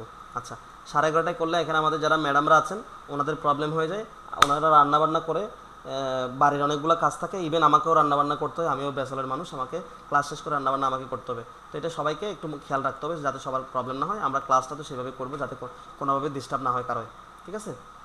আচ্ছা, দেখেন এখানে আমি এই ছবিটাকে এখন কোনো একটা শেপের মধ্যে নিয়ে যেতে চাই, সেক্ষেত্রে আমি কীভাবে নিব, দেখেন আমি এই ক্রপে এসে দেখেন ক্রপ টু শেপ এখানে অপশন আছে, আপনি এখানে এসে যেটাতে ক্লিক করবেন সেটার মধ্যে একটা ছবিটা চলে আসবে। নেক্সট ক্লাস ম্যাডাম, আমাদের গ্রুপে একটা কাভার পেজ আছে, কাভার পেজে দেখে নেবেন যে কখন ক্লাস হবে। প্রতিদিন আমাদের রেগুলার ক্লাস হবে, যদি কোনো ক্লাস না হয় আমি সেটা আগে থেকে নোটিশ করে দিব।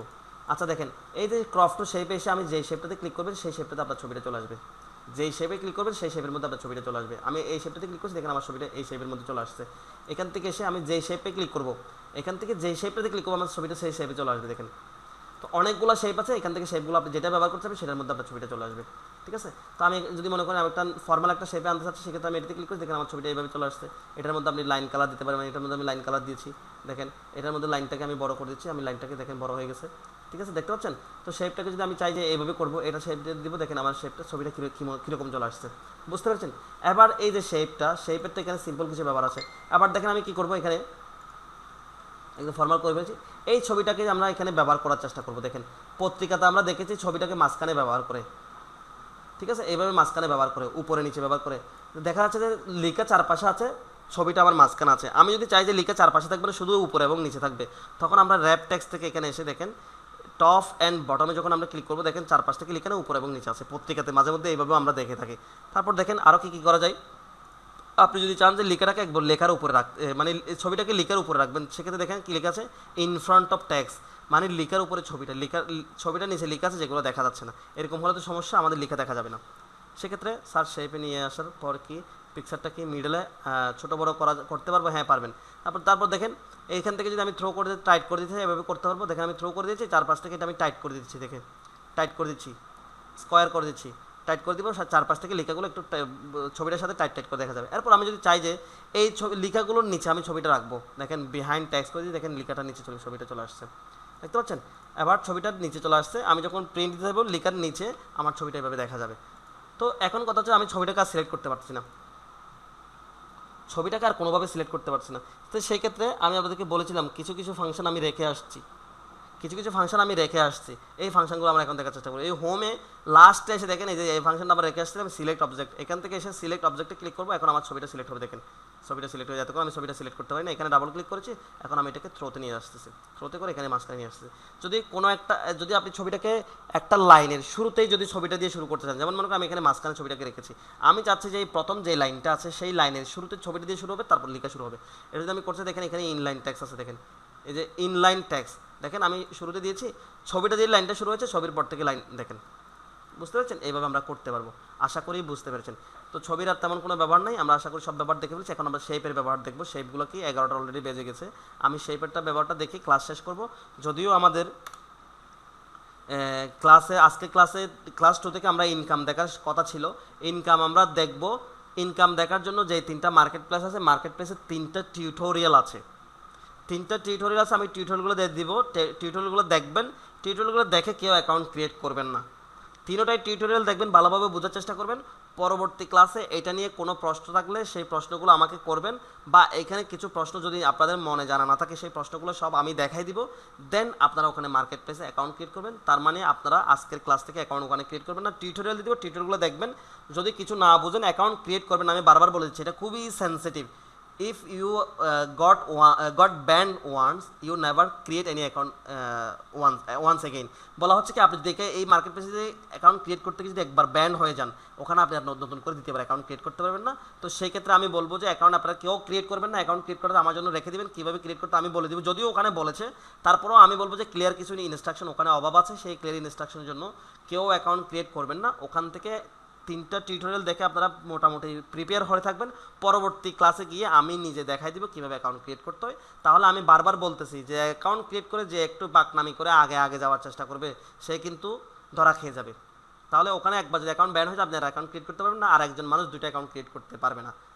বুঝতে পেরেছেন? তো সেই জন্য টিউটোরিয়ালগুলো দেখে আপনারা কী করবেন, মোটামুটি একটা ধারণা নিয়ে রাখবেন। পরবর্তী আমার যে ইনস্ট্রাকশনটা আছে সেই ইনস্ট্রাকশনটা দেওয়ার পর আপনারা অ্যাকাউন্ট ক্রিয়েট করবেন, দেন কাজ করতে থাকবেন। প্রতিদিন 3 ঘন্টা 4 ঘন্টা করে সময় দেবেন। প্রতিদিন $3, $4, $5 করে আপনারা ওখান থেকে ইনকাম করতে পারবেন। একদিন যদি $3 ইনকাম করেন, আপনার মাসে একদিনে যদি $3 ইনকাম করেন, মাসে আপনার কত ডলার হিসাব করেন? $30। তো $30 মানে কত ডলার? অনেক টাকা। $30 মানে অনেক। $3 করে 3 থেকে 90, হ্যাঁ $90।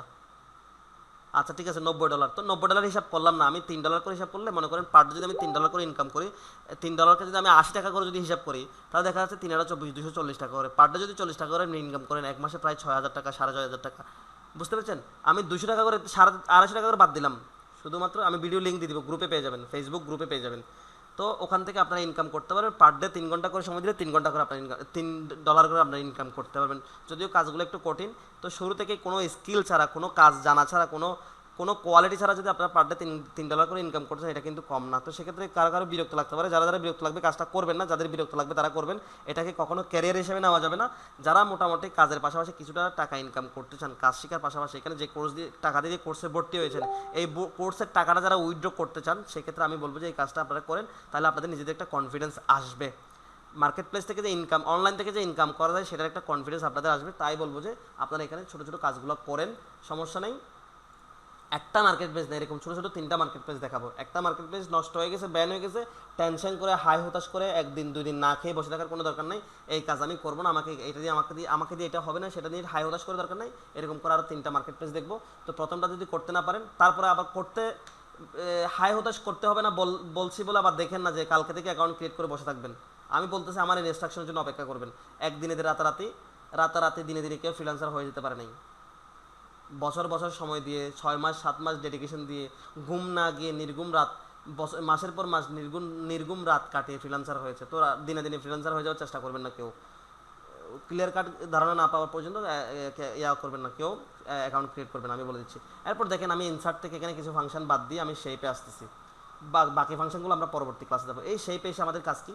শেপে এসে এখান থেকে দেখেন, এই যে শেপগুলো আমরা ক্রপ টু শেপে দেখেছি, সেই শেপগুলো আমরা এখান থেকে ড্র করবো। দেখেন এখান থেকে আমি এই শেপটা যদি আমি ক্লিক করি, দেখেন এখানে একটা কি সুন্দর একটা শেপ হয়ে গেছে।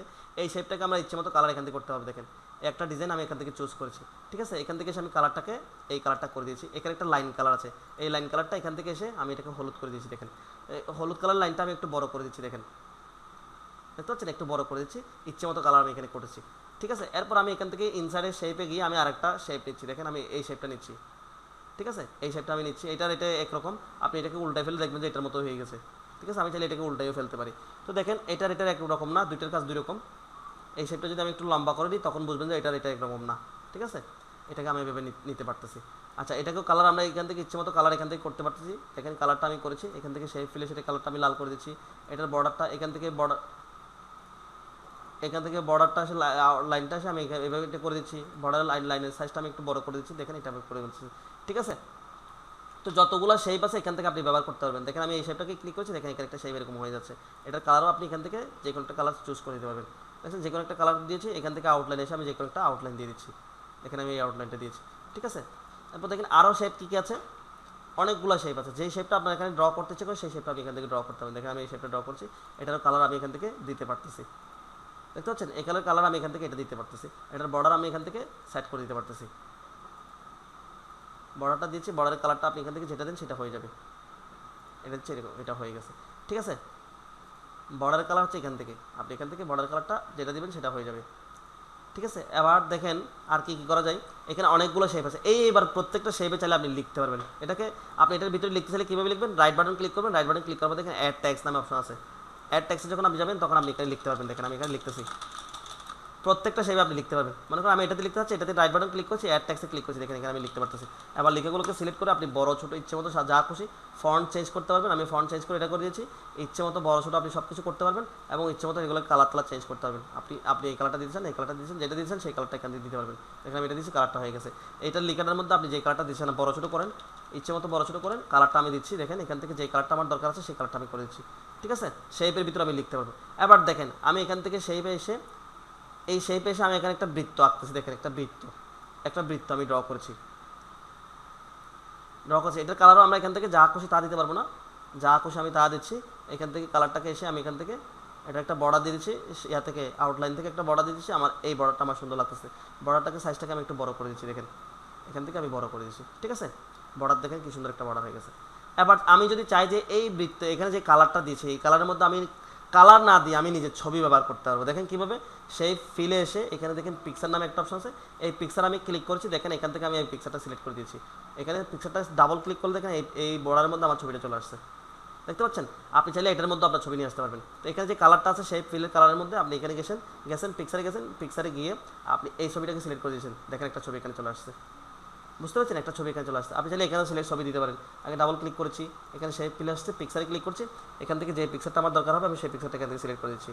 মনে করেন আমি এই পিকচারটা এখানে সিলেক্ট করে দিই, দেখেন এই পিকচারটা এখানে চলে আসছে, বুঝতে পারছেন? আচ্ছা, এবার যদি আমি এই শেপের ভিতরে যদি কালারটা যদি আমি মাল্টি কালার করতে চাই সেক্ষেত্রে কীভাবে করবো? তখন দেখেন এখানে একটা অপশন আছে যে পিকচার না দিয়ে পিকচারের পরে দেখেন গ্রেডিয়েন্ট কালার আছে। এখান থেকে যে কোনো একটা গ্রেডিয়েন্ট কালার আমি সিলেক্ট করেছি। সিলেক্ট করার পরে আমি আবার এখানে যাবো, এখানে যাওয়ার পর গ্রেডিয়েন্টের এখানে এসে আমি মোর গ্রেডিয়েন্ট অপশন যাবো। দেখেন মোর গ্রেডিয়েন্ট অপশন যখন আমি গেছি, দেখেন এখানে কালারের 3টা পয়েন্ট আসছে, একটা পয়েন্ট, একটা পয়েন্ট, একটা পয়েন্ট। এই পয়েন্টগুলোতে সিলেক্ট করে আমি কালার চেঞ্জ করতে পারবো। আমি এটাতে সিলেক্ট করছি, এটার কালার আমি লাল করে দিচ্ছি, দেখেন এখানে লাল হয়ে গেছে। এটাতে সিলেক্ট করছি, এটার কালারটা আমি সবুজ করে দিচ্ছি, দেখেন সবুজ হয়ে গেছে। এটাতে সিলেক্ট করছি, এটার কালার আমি হলুদ করে দিচ্ছি, দেখেন এটা হলুদ হয়ে যাবে, দেখতে পাচ্ছেন? মাল্টি কালার হয়েছে। এবার যদি আমি এখানে আরও কোনো কালার যদি আমি অ্যাড করছি তখন আমি দেখেন এই আরও কালার অ্যাড করছি, আমি মাঝখানে এটা সিলেক্ট করছি, আরেকটা এখানে ক্লিক করছি, দেখেন আরেকটা পয়েন্ট হয়ে গেছে। এই পয়েন্টটাকে আপনি দেখেন আকাশি কালার করে দিচ্ছেন, আকাশি কালার হয়ে যাচ্ছে। দেখেন আপনি এখানে যদি ক্লিক করেন আরেকটা পয়েন্টার হবে, এখান থেকে আপনি যে কালারটা করে দেবেন সেই কালারটা এখান থেকে হয়ে যাবে। আপনি মনে করেন এখান থেকে এই কালারটা করে দিতে চাচ্ছেন, দেখেন এই কালারটা এখানে হয়ে গেছে, ঠিক আছে? আপনি এখানে ওকেতে ক্লিক করেছেন, কালারটা এরকম মাল্টি কালার হয়ে গেছে। তা আমি যদি এখানে একটা স্টার ড্র করতে চাই তখন কীভাবে করবো? এখানে এসে দেখেন আমি একটা স্টার ড্র করেছি, দেখেন এই স্টারটা আমি এখানে ড্র করেছি।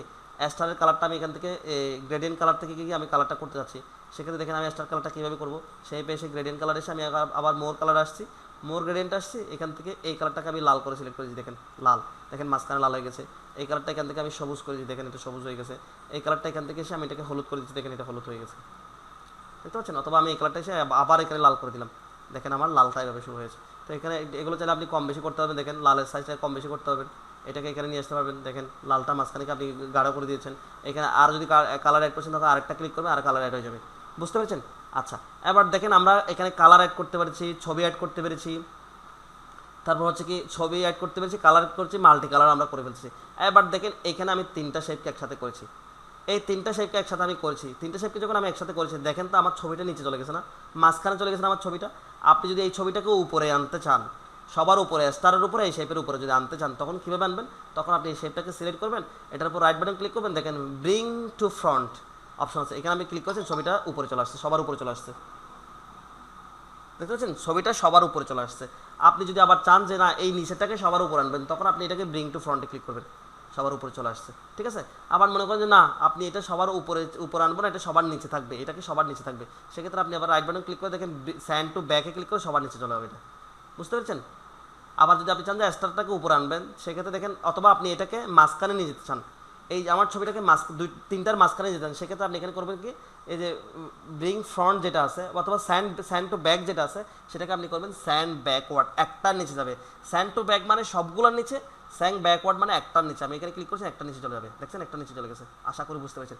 এবার দেখেন আমি যদি চাই যে এই সবগুলা এই তিনটা শেপকে একসাথে এক জায়গায় মুভ করতে, আমি যদি এখানে নিয়ে আসতে চাই, দেখেন শুধুমাত্র ছবিটা আসতেছে, আমি যেটা সিলেক্ট করতেছি শুধুমাত্র এটা আসতেছে। আমি চাই যে সবগুলোকে একসাথে গ্রুপ করার জন্য, একসাথে গ্রুপ করে এক জায়গায় নিয়ে যেতে চাই, সেক্ষেত্রে কীভাবে নেব, তখন আমাকে সবগুলো শেপকে একসাথে সিলেক্ট করতে হবে। তো এই শেপটাকে সিলেক্ট করছি, আবার যখন আমি এই শেপটা সিলেক্ট করছি এই শেপটা সিলেক্টে চলে যাচ্ছে। আমি যদি সবগুলোকে একসাথে সিলেক্ট করছি তখন আমি কীভাবে করবো, তখন আপনাকে এটাতে সিলেক্ট করতে হবে, কন্ট্রোল চেপে ধরে এটাকে সিলেক্ট করতে হবে, এরপর কন্ট্রোল চেপে ধরে আবার ওটাকে সিলেক্ট করতে, তিনটা এখন আমার সিলেক্ট হয়েছে। এই তিনটাকে যদি আমি একসাথে কোথাও নিয়ে যেতে চাই বা একসাথে রাখতে চাই তখন আমি এটাকে রাইট বাটন ক্লিক করবো, এগুলোর উপর রাইট বাটন ক্লিক করতে হবে, বাইরে রাইট বাটন ক্লিক করলে হবে না, এটার উপর রাইট বাটন ক্লিক করবো, এখানে গ্রুপে ক্লিক করবো, এখানে গ্রুপে ক্লিক করে দেখেন। এরপর আপনি যেখানে এই সব এগুলোকে নিয়ে যেতে চান সবগুলো একসাথে যাবে, আলাদা আলাদা করে যাবে না, সবগুলো গ্রুপ হয়ে যাওয়ার পরে আলাদা আলাদা করে যাবে না, একসাথে করে যাবে, মানে আলাদা আলাদা করে যাবেন একসাথে যাবে, আশা করি বুঝতে পেরেছেন। এবার দেখেন আমি তো এখানে এডিট ট্যাক্স দিয়ে আমি আনগ্রুপ করে ফেলি, এডিট ট্যাক্স করে আমি এডিট ট্যাক্স করে এখানে অনেক লিখা থেকে অ্যাড করতে পারছি, আমি এখানে এডিট ট্যাক্সে অ্যাড ট্যাক্সে করে আমি লিখা অ্যাড করতেছি, দেখেন আমি লিখা অ্যাড করতেছি। কিন্তু আমার কথা হচ্ছে যে এই লিখাটা কতটুকু যাচ্ছে, দেখেন এতটুকুর পরে পরবর্তী লেখাগুলো কোথায় চলে যাচ্ছে, ভিতরে চলে যাচ্ছে। আমি লিখাটাকে ইচ্ছে মতো এখানে কর্নারে লিখতে পারছি না, এখানে কর্নারে লিখতে পারছি না, এখানে কর্নারে লিখতে পারছি না, এখানে কর্নারে লিখতে পারছি না, লিখতে পারছি না। তো আমার যদি কোনো স্পেসিফিক জায়গা যদি আমাকে লিখতে হয় তখন আমাদেরকে এখানে এই ছবিটার ভিতরে আমি লিখতে চাইবো, ছবিটার কোনো এখানে কর্নারে আমি লিখতে চাইবো, এইখানে যদি আমি লিখতে চাই অ্যাড ট্যাক্স করে না লিখে আমরা একটা কাজ করতে পারি, সবচেয়ে বেস্ট ওয়ে যেটা সেটা হচ্ছে কি ইনসার্টে গিয়ে এখানে দেখেন ট্যাক্স বক্স নামে একটা অপশন আছে, ট্যাক্স বক্স, এই ট্যাক্স বক্সে আপনি ক্লিক করবেন, এখানে অনেকগুলো টেমপ্লেট আছে, এগুলো আমরা ব্যবহার করবো না, আমরা ড্র ট্যাক্স বক্সে ক্লিক করবো। এখান থেকে এসে আমি মনে করেন এই যে কর্নার, এখানে কর্নারের উপর আমি একটা ট্যাক্স বক্স ড্র করেছি, এখানে চাইলে আপনি লিখতে পারবেন। দেখেন আমি এখানে যতটুকু লেখা দরকার আমি ততটুকু লিখেছি, আমি এখানে লিখতে পেরেছি। এই লেখাটাকে চাইলে এখানে একটা কালার আসছে না, এই কালারটাকে আমি তুলে ফেলবো, আমি এটাতে বোঝাবো না, এটাতে বোঝালে আপনারা বুঝবেন না, আমি একটা এটাতে বোঝাই। মনে করেন এই লেখাটার মধ্যে আমি একটা ট্যাক্স বক্স দিয়ে লিখবো, সেক্ষেত্রে আপনি এখান থেকে ট্যাক্স বক্স নেবেন, মানে কোনো একটা শেপের মধ্যে যদি আপনাকে যদি কাস্টমাইজ করে নিজের ইচ্ছে মতো মোহাম্মদ শান্ত স্ক্রিনে দাগ দিচ্ছেন, দাগ দিবেন না, কোনো একটা ইয়াতে ইচ্ছে মতো আপনি কালার করে, যেমন মনে করেন এটার কালারটা আমি একেবারে নর্মাল করে ফেলি, এটা কালারটা আমি নর্মাল এভাবে করে ফেলেছি, বর্ডারটা আছে, এখানে আমি লিখতে চাচ্ছি, তো লিখতে যদি চাই এইটাতে আপনি ইচ্ছে মতো লিখতে না পারলে তখন আপনি ট্যাক্স বক্স দিয়ে লিখবেন, ইনসার্টে যাবেন, ইনসার্টে গিয়ে এখান থেকে ট্যাক্স বক্সে গেলেন, এই যে ড্র ট্যাক্স বক্স নামে যে অপশনটা সেখানে আমি ক্লিক করছি, তারপর দেখেন আমি একটা শেপ এখানে ড্র করতেছি, দেখেন একটা ট্যাক্স বক্স আমি এখানে ড্র করছি, এখানে একটা কালার চলে আসছে, ফিলের কালারটাকে আমরা এখান থেকে দেখেন নো ফিল করে দিব। এবার এখানে একটা বর্ডার থেকে গেছে, এই বর্ডারটাকে আমরা এখান থেকে আউটলাইন থেকে নো আউটলাইন করে দিব, দেখেন এখানে কিছু নেই, এখন আমি এখানে ইচ্ছে মতো লিখতে পারতেছি, দেখেন ইচ্ছে মতো লিখতে পারতেছি। এবার এই লেখাটাকে চাইলে আমি বর্ডারটাকে ক্লিক করে দেখেন এই ট্যাক্স বক্সটাকে ক্লিক করে যেখানে খুশি সেখানে আমি নিয়ে যেতে পারতেছি, বুঝতে পারছেন, যেখানে খুশি সেখানে আমি নিয়ে যেতে পারতেছি। লেখাগুলোকে আমি চাইলে কালার টালার সব কিছু আমি এখান থেকে চেঞ্জ করে দিতে পারতেছি, কালার এখান থেকে আমি সাদা করে দিই, দেখেন সাদা কালার করে দিতে পারতেছি, এগুলো লেখার স্টাইলকে আমি ছোটো করে ফেলতে পারতেছি, দেখছেন ইচ্ছে মতো যা খুশি তা আপনারা করতে পারবেন। এবার আমি যেটা দেখাবো সেটা হচ্ছে কি আমাদের দুইটা বাড়ির কাজ থাকবে, সেই দুইটা বাড়ির কাজ আপনাদেরকে এই শেপের মাধ্যমে করতে হবে, বেশিরভাগ শেপের কাজ আছে এবং লিকার কাজ আছে। লিকাটা কিভাবে করবেন, কিভাবে ট্যাক্স বক্স অ্যাড করবেন, কালার কিভাবে বিভিন্ন কালার করবেন, কালার এখানে যে কালারটা আপনি করতে যাচ্ছেন এই কালারটা এখানে নাই, তখন আপনি কালারটা কীভাবে বানাবেন, এই যে মোর ফিল কালার থেকে কালার বানাবেন, এখানে কালার আছে, এখান থেকে না হলে কালার আপনি এখান থেকে বানাতে পারবেন। যেমন আমি কোনো একটা কালার বানাতে যাচ্ছি, এই কালারটা দিয়েছি, দেখেন কালারটা এখানে এরকম হয়ে গেছে। তো কালারটা আপনারা বানাতে হবে, সব কিছু দেখিয়েছি। তো আমি দুইটা সিবি আপনাদেরকে দেখাই, এই দুইটা সিবি কাজ করে আমি গ্রুপে পোস্ট করবো দুইটা সিবি, এই দুইটা সিবি কাজ করে আপনারা দুইটা সিবি কাজ করে ওয়ার্ড ফাইল আমাকে কোথায় পাঠিয়ে দিবেন। এখানে একটা প্রবলেম, আমি এটাকে একটু হাইড করি। এই দেখেন দুইটা সিবি এটা ওয়ার্ড ফাইলে করে আমাকে মেইল করে পাঠাবেন, আমি গ্রুপে পোস্ট করে দিব। গ্রুপে পোস্ট করে দেওয়ার পরে দেখেন এই একটা সিবি, এগুলো শেপ দিয়ে করতে হবে ম্যাক্সিমাম, এই জন্য আমি তাড়াহুড়া করে শেপের কাজটা আগে দেখিয়েছি। দেখছেন এখানে শেপ করেছি, একটা ছবির ভিতরে একটা শেপের ভিতরে ছবি কীভাবে আনতো সেটা দেখেছি, এই একটা শেপের মধ্যে ট্যাক্স বক্স দিয়ে কীভাবে লিখতে হয় সেটা নিয়েছি, দেখেন কালার কীভাবে চেঞ্জ করে কালারগুলো করতে হবে, এই পুরোটা হচ্ছে কি শেপের কাজ। এই একটা সিবি থাকবে আর একটা সিবি থাকবে এটা, এই দুইটা সিবি হুবহু এরকম কালার টালার যতটুকু পারেন, কারোর উপর বলা জরুরি নেই, চাপাচাপি নেই, যেই যতটুকু পারেন ততটুকু করবেন। পরবর্তী ক্লাসে আমি একেবারে A to Z দুইটা সিবি করে দেখাবো। এই দুইটা সিবি করে ফেলার পরে মাইক্রোসফট ওয়ার্ডে আপনাদের আর কোনো ধরনের সমস্যা থাকবে না। দুনিয়াতে এমন কোনো কাজ নাই যে কাজটা মাইক্রোসফট ওয়ার্ডের কাজ, অন্য কোনো প্রোগ্রামের কাজ মাইক্রোসফট ওয়ার্ডে না, আবার মাইক্রোসফট ওয়ার্ডে এমন কোনো কাজ নাই যেটা আপনারা করতে পারবেন এই দুইটা কাজ করে ফেলার পরে। তো আমি এই দুইটা কাজ পরবর্তী ক্লাসে একেবারে অ্যাকুরেটলি A থেকে Z পর্যন্ত করে দেখাবো। তার আগে বাড়ির কাজ হিসেবে থাকবে, আপনারা সবাই বাড়ির কাজ হিসেবে এই কাজটা করে আমার মেইলে পাঠাই দিবেন, আমি মেল অ্যাড্রেসটা সহ এই দুইটা সিভি গ্রুপে পোস্ট করে দেবো, ওখানে মেল অ্যাড্রেস আপনারা পেয়ে যাবেন, কাজ করে ওখানে দিয়ে দিবেন। আশা করি বুঝতে পেরেছেন, এই দুইটা কাজ থাকবে। তো আমি এই দুইটা কাজ এইভাবে রেখে, আর মার্কেট প্লেস সম্পর্কে যেটা বলেছি, সেই মার্কেট প্লেস সম্পর্কে তিনটা টিউটোরিয়াল আছে, তিনটা টিউটোরিয়াল আমি গ্রুপে পোস্ট করে দেবো, ওখান থেকে আপনারা সবাই পাবেন। এবার যদি কারো কোনো কোয়েশ্চেন্স থাকে মাইকটা অন করে প্রশ্ন হ্যান্ড রেজ করে আমি সবাইকে প্রশ্ন করতে দিয়ে ক্লাস শেষ করব। কারো কি কোনো কোয়েশ্চেন্স আছে? তার আগে আমি আপনাদেরকে, যারা গত ক্লাসে জয়েন করতে পারেন না, এর আগে যারা জয়েন করতে পারেন নাই, তাদেরকে আমার ইউটিউব চ্যানেলের লিঙ্কটা দিচ্ছি, সবাই ইউটিউব চ্যানেলটা এটা করবেন। দেখেন আমি এখানে নতুন নতুন টিউটোরিয়াল দিচ্ছি, নতুন নতুন ক্লাস আপলোড করতেছি। আপনারা এখান থেকে দেখেন, গতকালকেও আমি একটা টিউটোরিয়াল আপলোড করেছি, দেখেন কীভাবে পেপ্যাল থেকে বাংলাদেশের বিকাশ অ্যাকাউন্টে টাকা নেওয়া যায়, নগদ অ্যাকাউন্টে টাকা নেওয়া যায়, রকেট অ্যাকাউন্টে টাকা নেওয়া যায়। পেপ্যাল কিন্তু বাংলাদেশে সাপোর্ট করছে না, তারপরও বাংলাদেশের রকেট অ্যাকাউন্টে, নগদ অ্যাকাউন্টে, বিকাশ অ্যাকাউন্টে কীভাবে টাকা আনা যায় সেটা নিয়ে টিউটোরিয়াল বানিয়েছি। দেখেন ফাইবার নিয়ে টিউটোরিয়াল বানিয়েছি। আমি এখানে রীতিমতো টিউটোরিয়াল বানাতে থাকি। আমাদের ক্লাসের রিলেটেড যতগুলো টিউটোরিয়াল নতুন নতুন আসবে, সবগুলো টিউটোরিয়াল আপনারা এখান থেকে পাবেন। তো আমি এই ইউটিউব চ্যানেলের লিঙ্কটা আপনাদেরকে দিয়ে দিচ্ছি। এই ইউটিউব চ্যানেলে সবাই সাবস্ক্রাইব করুন, যারা আগে থেকে করেছেন ধন্যবাদ, যারা করেন না এখনো পর্যন্ত তারা ইউটিউব চ্যানেলে সাবস্ক্রাইব করবেন। আর পলি নন্দী, আপনি যদি মেসেঞ্জার গ্রুপে অ্যাড হতে না পারেন, আপনি যদি কোনো গ্রুপে অ্যাড হতে না পারেন, ফেসবুক গ্রুপে মেসেঞ্জার গ্রুপে অ্যাড হওয়ার জন্য আমাদের যে ফেসবুক গ্রুপটা আছে, ওই গ্রুপটা একটু ব্রাউজিং করবেন, ওখানে একটা নোটিশ দেওয়া আছে, আপনি গ্রুপটা পুরোটা দেখবেন, ওখানে কী কী দেওয়া আছে সব কিছু দেখবেন। যদিও আপনি একটা গ্রুপ ক্লাস মিস করে ফেলছেন, সব কিছু ওখানে আছে, ওখানে খুঁজে খুঁজে দেখবেন। এরপর ওখানে একটা নোটিশ দেওয়া আছে, যে নোটিশে কীভাবে মেসেঞ্জার গ্রুপে অ্যাড হতে হবে, সেই ব্যাপারটা আপনি একটু বোঝার চেষ্টা করবেন। সেটা বোঝার পরে যেটা বলা হয়েছে সেই কাজটা করলে আপনাকে মেসেঞ্জার গ্রুপে অ্যাড করে নেওয়া হবে। এটা বারবার বলতে বলতে সময় নষ্ট হয়ে যাচ্ছে।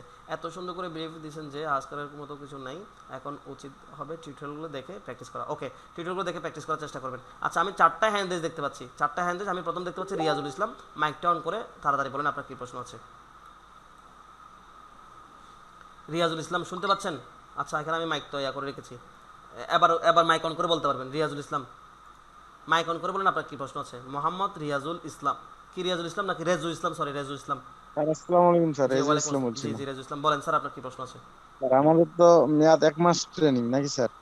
1 মাস বলে কথা নেই। আমি যদি 1 মাসে ক্লাস যদি 3টা নিতে পারি, তাহলে বাকি আর 5টা ক্লাস কি নিব না? 2 মাসে নিব না? 1 মাস বলে কথা নেই, আমাদের ক্লাস শেষ না হওয়া পর্যন্ত ক্লাস নিব। তো আমার 8টা, বিশেষ করে আমি যতগুলো বেস নিয়েছি, আমি প্রায় 52 থেকে 55টা মতো বেস আমি নিয়েছি। প্রত্যেকটা বেসে আমাকে একটা অথবা একটা এক্সট্রা ক্লাস নিতে হয়েছে। কিছু কিছু বেসে যারা বিজ্ঞানের সংখ্যা কম থাকে, আমি দেখা যায় 7টা ক্লাস আমি সব কিছু শেষ করতে পেরেছি। তো যেহেতু আমাদের ক্লাসের এদিক দিয়ে আধা ঘন্টা কমে আসছে, তো ক্লাসটা যদি আমরা 8টা ক্লাসে শেষ করতে না পারি, সেক্ষেত্রে আমাদের 9টা ক্লাস হবে, 10টা ক্লাস হবে, কোনো সমস্যা নাই। 1 মাসের মধ্যে শেষ করতে হবে এরকম কোনো কথা নেই। বুঝতে পেরেছেন? জি স্যার, মনে হয় আপনার ক্লাস শেষ হওয়ার পরে কি আমাদের এই সব গ্রুপে কি থাকতে ধরনের পারবো? সাপোর্ট পাবেন। মেসেঞ্জার গ্রুপটা থেকে যাবে, ফেসবুক গ্রুপটা থেকে যাবে, এটা লাইফ টাইম। এরপরও আপনাদেরকে আরো 2টা গ্রুপে অ্যাড করবো, যেখান থেকে আপনারা সাপোর্ট পাবেন। একটা হচ্ছে স্টুডেন্ট সাপোর্ট গ্রুপ, আর একটা আমার ব্যক্তিগত ফ্রিল্যান্সার সাপোর্ট গ্রুপ। তো সেই ক্ষেত্রে একটা অফিসের গ্রুপ, একটা আমার ব্যক্তিগত গ্রুপেও অ্যাড করে নিব, স্টুডেন্ট গ্রুপে অ্যাড করে নিব। এগুলো আপনারা পঞ্চম ক্লাসের পর এখানে অ্যাড হতে পারবেন, কোনো সমস্যা নেই। আমাদেরকে স্যার হেল্প করবেন অবশ্যই। হ্যাঁ, সব ধরনের। স্যার, জব কবে জমা দিব? জবটা আগামী ক্লাসের আগে জমা দিবেন, আগামী ক্লাসের আগে মেইলে জমা দিয়ে দিবেন। আচ্ছা, রিয়াজুল ইসলামকে আর কোনো প্রশ্ন আছে? না স্যার। আচ্ছা, ঠিক আছে, আমি আপনার হ্যান্ডটা ডাউন করছি, মাইকটা মিউট করে রাখি। আমি যাচ্ছি পরবর্তীতে কেএম আব্দুল্লাহ আল ফারুক। স্যার বলেন আপনার কি প্রশ্ন আছে, তাড়াতাড়ি। যে ভাই আমি যে আমার হচ্ছে ওয়ার্ডের আপনার উপরে যে টুলস বারটা হাইড হয়ে গেছে, হ্যাঁ, এটা আমি আবার আনবো কিভাবে? উপরে যদি টুলবার হাইড হয়ে যায়, দেখেন এই যে এইখানে একটা প্রশ্নবোধক চিহ্ন দেখতে পাচ্ছেন না? আমার স্ক্রিনে দেখতে পাচ্ছেন? জি জি, পাচ্ছি। এটা দেখেন, এখানে একটা অ্যারো একটা কি আছে, এটা যখন ক্লিক পড়ে গেছে আপনাদের টুলবারটা হাইড হয়ে গেছে। আপনি যখন আবার এটাতে ক্লিক করবেন, টুলবারটা আসবে। আচ্ছা, বুঝতে পেরেছেন? ওকে আচ্ছা, আপনার কি আর ওকে। কোনো কোয়েশ্চেন আছে? জি না, আচ্ছা, ঠিক আছে, মাইকটা মিউট করে আমি হ্যান্ডটা ডাউন করছি। আমি দেখতে পাচ্ছি Samiur Rahman sir hand raise করেছেন। স্যার বলেন আপনার কি প্রশ্ন আছে। মাই গড, যতগুলো প্রশ্ন। জি বলেন। স্যার, যে আমার কম্পিউটারে 2016 মাইক্রোসফট অফিস ইনস্টল করা, তো এখানে যে স্কেলিং বারটা নাই, মানে স্কেলিংটা নাই। স্কেলিং বারটা যদি না থাকে, আপনি এটাকে রোলার বলা হয়, এই ভিউতে যাবেন। ভিউতে যাওয়ার পরে দেখেন এখানে একটা অপশন আছে রোলার। এই রোলারে ক্লিক করলে স্কেলটা আসবে, আবার রোলারে ক্লিক করলে এটা চলে যাবে। আপনি যখন রোলারে ঠিক মার্ক দিয়ে রাখবেন, তাহলে আপনার রোলারটা দেখা যাবে। বুঝতে পেরেছেন? ভিউতে গিয়ে রোলার না? ভিউতে গিয়ে রোলার। জি, আর কিছু জানার আছে আপনার? না না, থ্যাংক ইউ। আচ্ছা ঠিক আছে, মাইকটা মিউট করে রাখ, আমি আপনার হ্যান্ডটা ডাউন করে নিচ্ছি। আমি যাচ্ছি পরবর্তী প্রশ্ন, Mohammad Moinul Islam sir, Moinul Hasan sir. Sir বলুন আপনার কি প্রশ্ন আছে? আসসালামু আলাইকুম স্যার। জি ওয়ালাইকুম আসসালাম। স্যার আমি তো গত ক্লাসে ছিলাম না, তো গত ক্লাস তো হয়ে গেছে, আজকে আমাকে ওই ভাইয়া বলছে যে আজকে প্রথম ক্লাস। সরি, তাহলে এখানে তো একটা ভুল আজকে বোঝাবুঝি হয়ে গেছে। প্রথম ক্লাসটা যদি আপনি যদি দেখেন, আমি আপনাকে প্রায়োরিটি দিচ্ছি। যদি আপনার দ্বিতীয় ক্লাস থেকে জয়েন করতে ক্লাস করতে যদি প্রবলেম হয়, তাহলে ওনাকে বলবেন যে আমাদের নতুন কোনো বেস শুরু হলে সেখানে আমাকে দেন। আর যদি আপনি চান যে যেই ক্লাসটা শেষ হয়ে গেছে সেই ক্লাসটা আমি রেকর্ডিং দেখে নিব, ওখানে যদি কোনো প্রবলেম থাকে তাহলে প্রবলেমটা আমি পরবর্তী ক্লাসে প্রশ্ন করে প্রবলেমটা সলভ করবো, তাহলে আপনি এই বেসে থাকতে পারবেন। না হলে আপনি পরবর্তী যেই বেসটা শুরু হবে নতুন করে সেই বেসে জয়েন করতে পারেন। আমার মনে হয় প্রথম ক্লাসে আমরা তেমন কিছু আলোচনা করি না, শুধু থিওরিটিক্যাল কিছু ক্লাস ছিল। ওই রেকর্ডিংটা দেখে ফেললে, 2 ঘন্টার একটা রেকর্ডিং আছে, এটা দেখে ফেললে আপনার কাছে কিছুই থাকবে না, যে না বুঝতে পারবেন না এরকম। এত সুন্দর করে বোঝানোর চেষ্টা করেছি, আমাদের মধ্যে অনেকে বলেছেন এত ক্লিয়ার করে আমি বুঝিয়েছি, এখানে প্রশ্ন করার পর্যন্ত কোনো সুযোগ ছিল না। তো আপনি যদি রেকর্ডিংটা দেখে ফেলেন, আমার মনে হয় না যে আপনাকে আবার নতুন করে অন্য কোনো বেসে অ্যাড করতে হবে, যেহেতু একটা ক্লাস গেছে। যদি হয়তো 3টা অথবা 4টা ক্লাস দিত, তাহলে আমি বলতাম যে না ঠিক আছে, এটা আপনি ঠকে গেছেন, আপনাকে অন্য বেসে আপনাকে অ্যাড করে নিব। একটা ক্লাস স্যার সমস্যা নেই। গত গত ক্লাসের ভিডিও পাবেন ফেসবুক গ্রুপে, ওখানে গ্রুপটা একটু ঘুরে দেখবেন, পুরো গ্রুপটা স্ক্রল করে দেখবেন যে এখানে কী কী শেয়ার করা হয়েছে, আপনি সব কিছু দেখতে পাবেন। আর গ্রুপের সব কিছু পাওয়ার জন্য আপনি কিভাবে পাবেন সব কিছু, এটা আমি গত ক্লাসের ভিডিওতে বলেছি। ক্লাসের ভিডিওটা ভালোভাবে একটু মনোযোগ সহকারে দেখবেন, ওখানে সব ধরনের ইনস্ট্রাকশন দেওয়া আছে, আমাদের টোটাল ক্লাস কী কী হবে, কী কী হবে না, বুঝতে পেরেছেন? সব কিছু ওখান থেকে পাবেন। আচ্ছা আমি যাচ্ছি, তাহলে আপনার যদি কোনো কোয়েশ্চেন থাকে আমি পরবর্তী পার্টিসিপেন্টের কাছে যাচ্ছি। মাইকটা মিউট করে রাখি। আমি দেখতে পাচ্ছি যে পারভিন ম্যাডামে হ্যান্ড রেজ করেছেন। ম্যাডাম বলেন আপনার কী প্রশ্ন? আসসালামু আলাইকুম। জি ওয়ালাইকুম আচ্ছা, আসসালাম। আমি একটু মাঝখান থেকে ডিসকানেক্ট হয়ে গেছিলাম, নেট ছিল না, এই জন্য আমি একটা জিনিস মিস করেছিলাম। আচ্ছা যে আজকে বলা ছিল যে মার্কেট প্লেসে অ্যাকাউন্ট খুলে দেওয়ার ব্যাপারে, ওই জিনিসটা কি হয়ে গেছে কিনা আমি না, একটু ওইটা জানতে হয় চাচ্ছি। নাই ম্যাডাম, যেহেতু আমাদের টাইমটা আধা ঘন্টা কমে গেছে আচ্ছা রমজানের আচ্ছা। কারণে। আধা ঘন্টা যখন কমে গেছে, তো আমরা 2 ঘন্টার একটা ক্লাস যতই তাড়াহুড়া করি না কেন, দেখেন আমি কি তাড়াহুড়া করেছি, তারপরেও কিন্তু হুম 2 হুম ঘন্টার হুম। ক্লাসে আমি ক্লাসের টপিকটাই শেষ করতে পারি না, মার্কেট প্লেসেও আসতে পারি না। তো সেক্ষেত্রে মার্কেট আচ্ছা প্লেস আচ্ছা। সম্পর্কে যেটা বলা হয়েছে ম্যাডাম, সেটা হচ্ছে কি, এই মার্কেট প্লেস নিয়ে আমার 3টা টিউটোরিয়াল আগে থেকে বানানো আছে। এই 3টা টিউটোরিয়াল আমি কিসে ফেসবুক গ্রুপে দিয়ে দিব, ওখান থেকে 3টা টিউটোরিয়াল দেখবেন, দরকার হলে 2বার করে দেখবেন, কিন্তু দেখার পরে অ্যাকাউন্ট হুম। ক্রিয়েট করবেন না। দেখার পরে আচ্ছা অ্যাকাউন্ট ক্রিয়েট করবেন না, জাস্ট আইডিয়াটা নিয়ে নেবেন। পরবর্তী ক্লাসে আমি শুরুতেই মার্কেট প্লেসটা দিয়ে শুরু করব, অথবা সিবি দিয়ে শুরু করব, যে বাড়ির কাজটা দিয়ে সেটা দিয়ে শুরু করবো, অথবা মার্কেট প্লেস দিয়ে শুরু করবো। আমি আগে সিবি দিয়ে শুরু করবো, মার্কেট প্লেস দিয়ে শুরু করি, আপনারা প্রশ্ন করতে করতে করতে করতে আর ক্লাসটা নেওয়া হবে না। সেক্ষেত্রে আমি মার্কেট প্লেসটা সবার শেষে শুরু করবো, দেন পুরো গাইডলাইনটা দিলে আর পরের দিন আপনার মার্কেট প্লেসে অ্যাকাউন্ট করে কাজ করা শুরু করবেন। বুঝতে পেরেছেন ম্যাডাম? আচ্ছা। জি জি, থ্যাংক ইউ। আর আরেকটা যেটা হচ্ছে, যে একটা হোমওয়ার্ক দিয়েছেন বললেন, ওটাও আমি মানে একটু মিস করেছি না থাকতে পেরে। আচ্ছা তো যে সিভি, হোমওয়ার্ক, সিভি, হ্যাঁ ওইটা একটু যদি বলেন যে কি আচ্ছা ছিল হোমওয়ার্ক। হোমওয়ার্কটা 2টা সিবি দিব, এটা কিসে পাবেন? ফেসবুক গ্রুপে পাবেন। আমি আবার নতুন করে দেখাচ্ছি না, ফেসবুক গ্রুপে হুম পাবেন। হুম। ওখানে যখন পাবেন, ওই 2টা সিবির মতো অ্যাকুরেটলি বানানোর চেষ্টা করবেন, যতটুকু বানাতে পারেন, কোনো সমস্যা নেই। আমি বলবো না যে কেন বানাতে পারেন নাই, বানাতে না পারলে ক্লাসে জয়েন করতে পারবেন না, এরকম কিছুই না। যতটুকু পারেন, আপনি যতটুকু যা শিখেছেন, যতটুকু জানেন, ততটুকু করার চেষ্টা করবেন। যতটুকু ট্রাই করছেন, সেই ততটুকুই বাড়ির কাছে হিসেবে আমার মেইলে পাঠিয়ে দেবেন, ওখানে আমি ক্যাপশনে মেইল অ্যাড্রেস সহ দিয়ে দিব। বুঝতে পেরেছেন? তো পরবর্তী ক্লাসে আমি এই 2টা সিভি একেবারে অ্যাকুরেটলি করে দেখাবো, এ টু জেড। এই এ টু জেড যদি আমি করে দেখাই, এর পরবর্তীতে মাইক্রোসফট ওয়ার্ডে আপনাদের কোনো ধরনের জড়তা থাকবে না, এমন কোনো কাজ থাকবে না যেটা মাইক্রোসফট ওয়ার্ডে আপনারা আর করতে পারবেন না, ইনশাল্লাহ। ঠিক আছে? ওকে, থ্যাংক আচ্ছা ইউ। ঠিক আছে, আমি যাচ্ছি পরবর্তী পার্টিসিপেন্টের কাছে। তো আমি দেখতে পাচ্ছি যে এখানে ইউজার নামে একজন হ্যান্ড রেজ করেছেন, আপনার নাম লেখা নাই, আমি বুঝতে পারছি না ইউজার নাম। এটা মনে হয় ইউসুফ আলী। সালাম আলাইকুম জি ওয়ালাইকুম আসসালাম। আপনার নাম কি? স্যার, মোহাম্মদ ইউসুফ আলী। এটা ওই যে আজকে ইয়ার আবার একটু লগ ইন করতে হবে, এই জন্য নামটা আসে নাই। আচ্ছা ঠিক আছে, বলেন আপনার কি প্রশ্ন আচ্ছা আছে? স্যার, আমার প্রশ্ন হলো, আপনি বলছিলেন 3টা মার্কেট প্লেসে আমাদের প্রাইমারিভাবে কাজ করার জন্য একটু পরামর্শ দিবেন। হ্যাঁ, সেক্ষেত্রে এই মার্কেট প্লেস 3টাতে পেপাল ছাড়া কি পিওনিয়ার সাপোর্ট করবে? এখানে একটাতেও পেওনিয়ার সাপোর্ট করবে না। আচ্ছা আচ্ছা। প্রথমটাতে পেপাল সাপোর্ট করবে, দ্বিতীয়টাতে পেপাল সাপোর্ট করবে না, এয়ারটাইম সাপোর্ট করবে, বা পেপালও সাপোর্ট করবে। ওখানে মনে হয় স্কিলও সাপোর্ট করে। সমস্যা নেই, এগুলো পেমেন্ট মেথড সবগুলো বলে দিব। আপনাকে পেপাল অ্যাকাউন্ট ক্রিয়েট করতে হবে। পেপাল অ্যাকাউন্ট কীভাবে ক্রিয়েট করতে, দেখেন আমার ইউটিউব চ্যানেলে আপনারা ঘুরে আসছেন কিনা জানি না, ইউটিউব হ্যাঁ স্যার, আমি ঘুরে আসছি, আমি এই দেখেছি। দেখেন। স্যার আরেকটা কথা, হ্যাঁ, সেটা হলো পেপাল আর পিওনিয়ার, এই দুইটার মধ্যে কম্পেয়ারে আমাদের বাংলাদেশের জন্য কোনটা সুবিধাজনক বাংলাদেশের অন্য অন্য মার্কেটে, বিগ মার্কেটগুলোয়? অন্যান্য মার্কেটে পেওনিয়ার সবচেয়ে সুবিধাজনক। আচ্ছা আচ্ছা, আমি পিওনিয়ার অ্যাকাউন্ট অলরেডি করেছি, আরও আগেই করেছি, আমি 1 মাস আগে আর ওটা ভেরিফাইড হয়েছে? করেছি। হ্যাঁ, ওটা ভেরিফাই হয়ে গেছে, আচ্ছা ঠিক আছে, তাহলে মানে ওই অবস্থায় আছে আর কি আচ্ছা, ওখানে। ঠিক আছে। আপনার যে পেওনিয়ার পেপাল লাগবে না তাও কিন্তু না, পেপাল এবং পেওনিয়ার দুটাই লাগবে। না সেটাই মানে ওইটা করে তো ওইটা আগে রাখছি, হ্যাঁ, ভালো, ওইটা ভালো। ভেরিফিকেশন হয়ে গেছে এবং আচ্ছা, যে আমাদের যে আর- এনআইডি কার্ড, আচ্ছা ঠিক আছে, এনআইডি বুঝতে কার্ড। পেরেছি বুঝতে পেরেছি। এখন দেখেন আপনাদের মধ্যে যারা এখনো পর্যন্ত পেপ্যাল অ্যাকাউন্টটা ক্রিয়েট করতে পারেন না, আমার চ্যানেলে এসে শুরুতে যে ভিডিওটা আছে সেই ভিডিওটা দেখে নেবেন, অথবা আচ্ছা স্যার কালকে করে বলবো ইনশাআল্লাহ, ওইটা ভিডিও আমি নিয়ে রাখছি। যেমন মনে করেন আমি এখানে আপনাদেরকে লিঙ্ক দিয়ে দিচ্ছি, যদি কারো যদি আমার এই পেপ্যাল অ্যাকাউন্ট ক্রিয়েট করার জন্য কোনো লিঙ্ক দরকার হয় সেটার লিঙ্ক আমি মেসেঞ্জার গ্রুপে দিয়ে দিব। এই ভিডিওগুলো আমার ইউটিউব চ্যানেলে যেগুলো আছে এগুলো কিন্তু আমি ফেসবুক গ্রুপে দিব না, আমি বলে দিচ্ছি দেখেন বারবার, ফেসবুক গ্রুপে দিব না, এটা আপনারা চাইলে মেসেঞ্জার গ্রুপে দিতে পারবো, অথবা আমি এখানে দিয়ে দিচ্ছি, এখান থেকে কেউ একজন ইয়াতে দিয়ে দেন।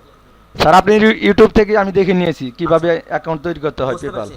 বাকিদের জন্য আমি লিঙ্কটা এখানে চ্যাট বক্সে দিয়েছি, এখান থেকে কেউ একজন মেসেঞ্জার গ্রুপে দিয়ে দিবেন, অথবা আপনার যদি দরকার হয় আমি মেসেঞ্জার গ্রুপে আপনাদেরকে এটা লিঙ্কটা দিব, ওখান থেকে আপনারা দেখে নেবেন। আশা করি। আচ্ছা স্যার আরেকটা কথা ছিল। জি হ্যালো স্যার। জি বলেন। স্যার আপনি বলছিলেন ওই উইন্ডোজ 10 ব্যবহার করার জন্য, আমার উইন্ডোজ 19 এটাতে আমার কোনো সমস্যা হচ্ছে না, সেক্ষেত্রে কি উইন্ডোজ 10 আসার দরকার আছে? না আপনি কি ব্যবহার করেন? আমি 19 ব্যবহার করতেছি।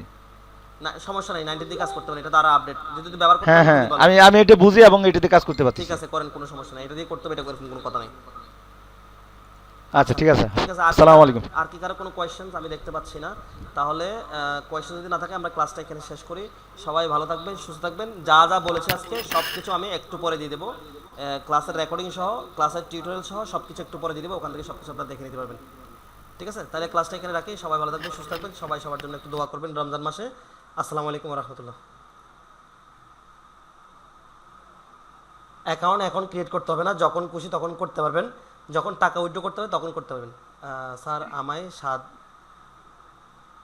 আমি 7 ব্যবহার করি, 7 ব্যবহার করলে একটু পিছিয়ে পড়ে থাকবেন আপনি, 10, 13, 16, 19 যে কোনো একটা ব্যবহার করার চেষ্টা করবেন, 7 হলে একটু বেশি পিছিয়ে হয়ে যায়। আচ্ছা ঠিক আছে, তাহলে ভালো থাকবেন, সুস্থ থাকবেন, আমি ক্লাসটা এখানে রাখতেছি। আসসালামু আলাইকুম রহমতুল্লাহ।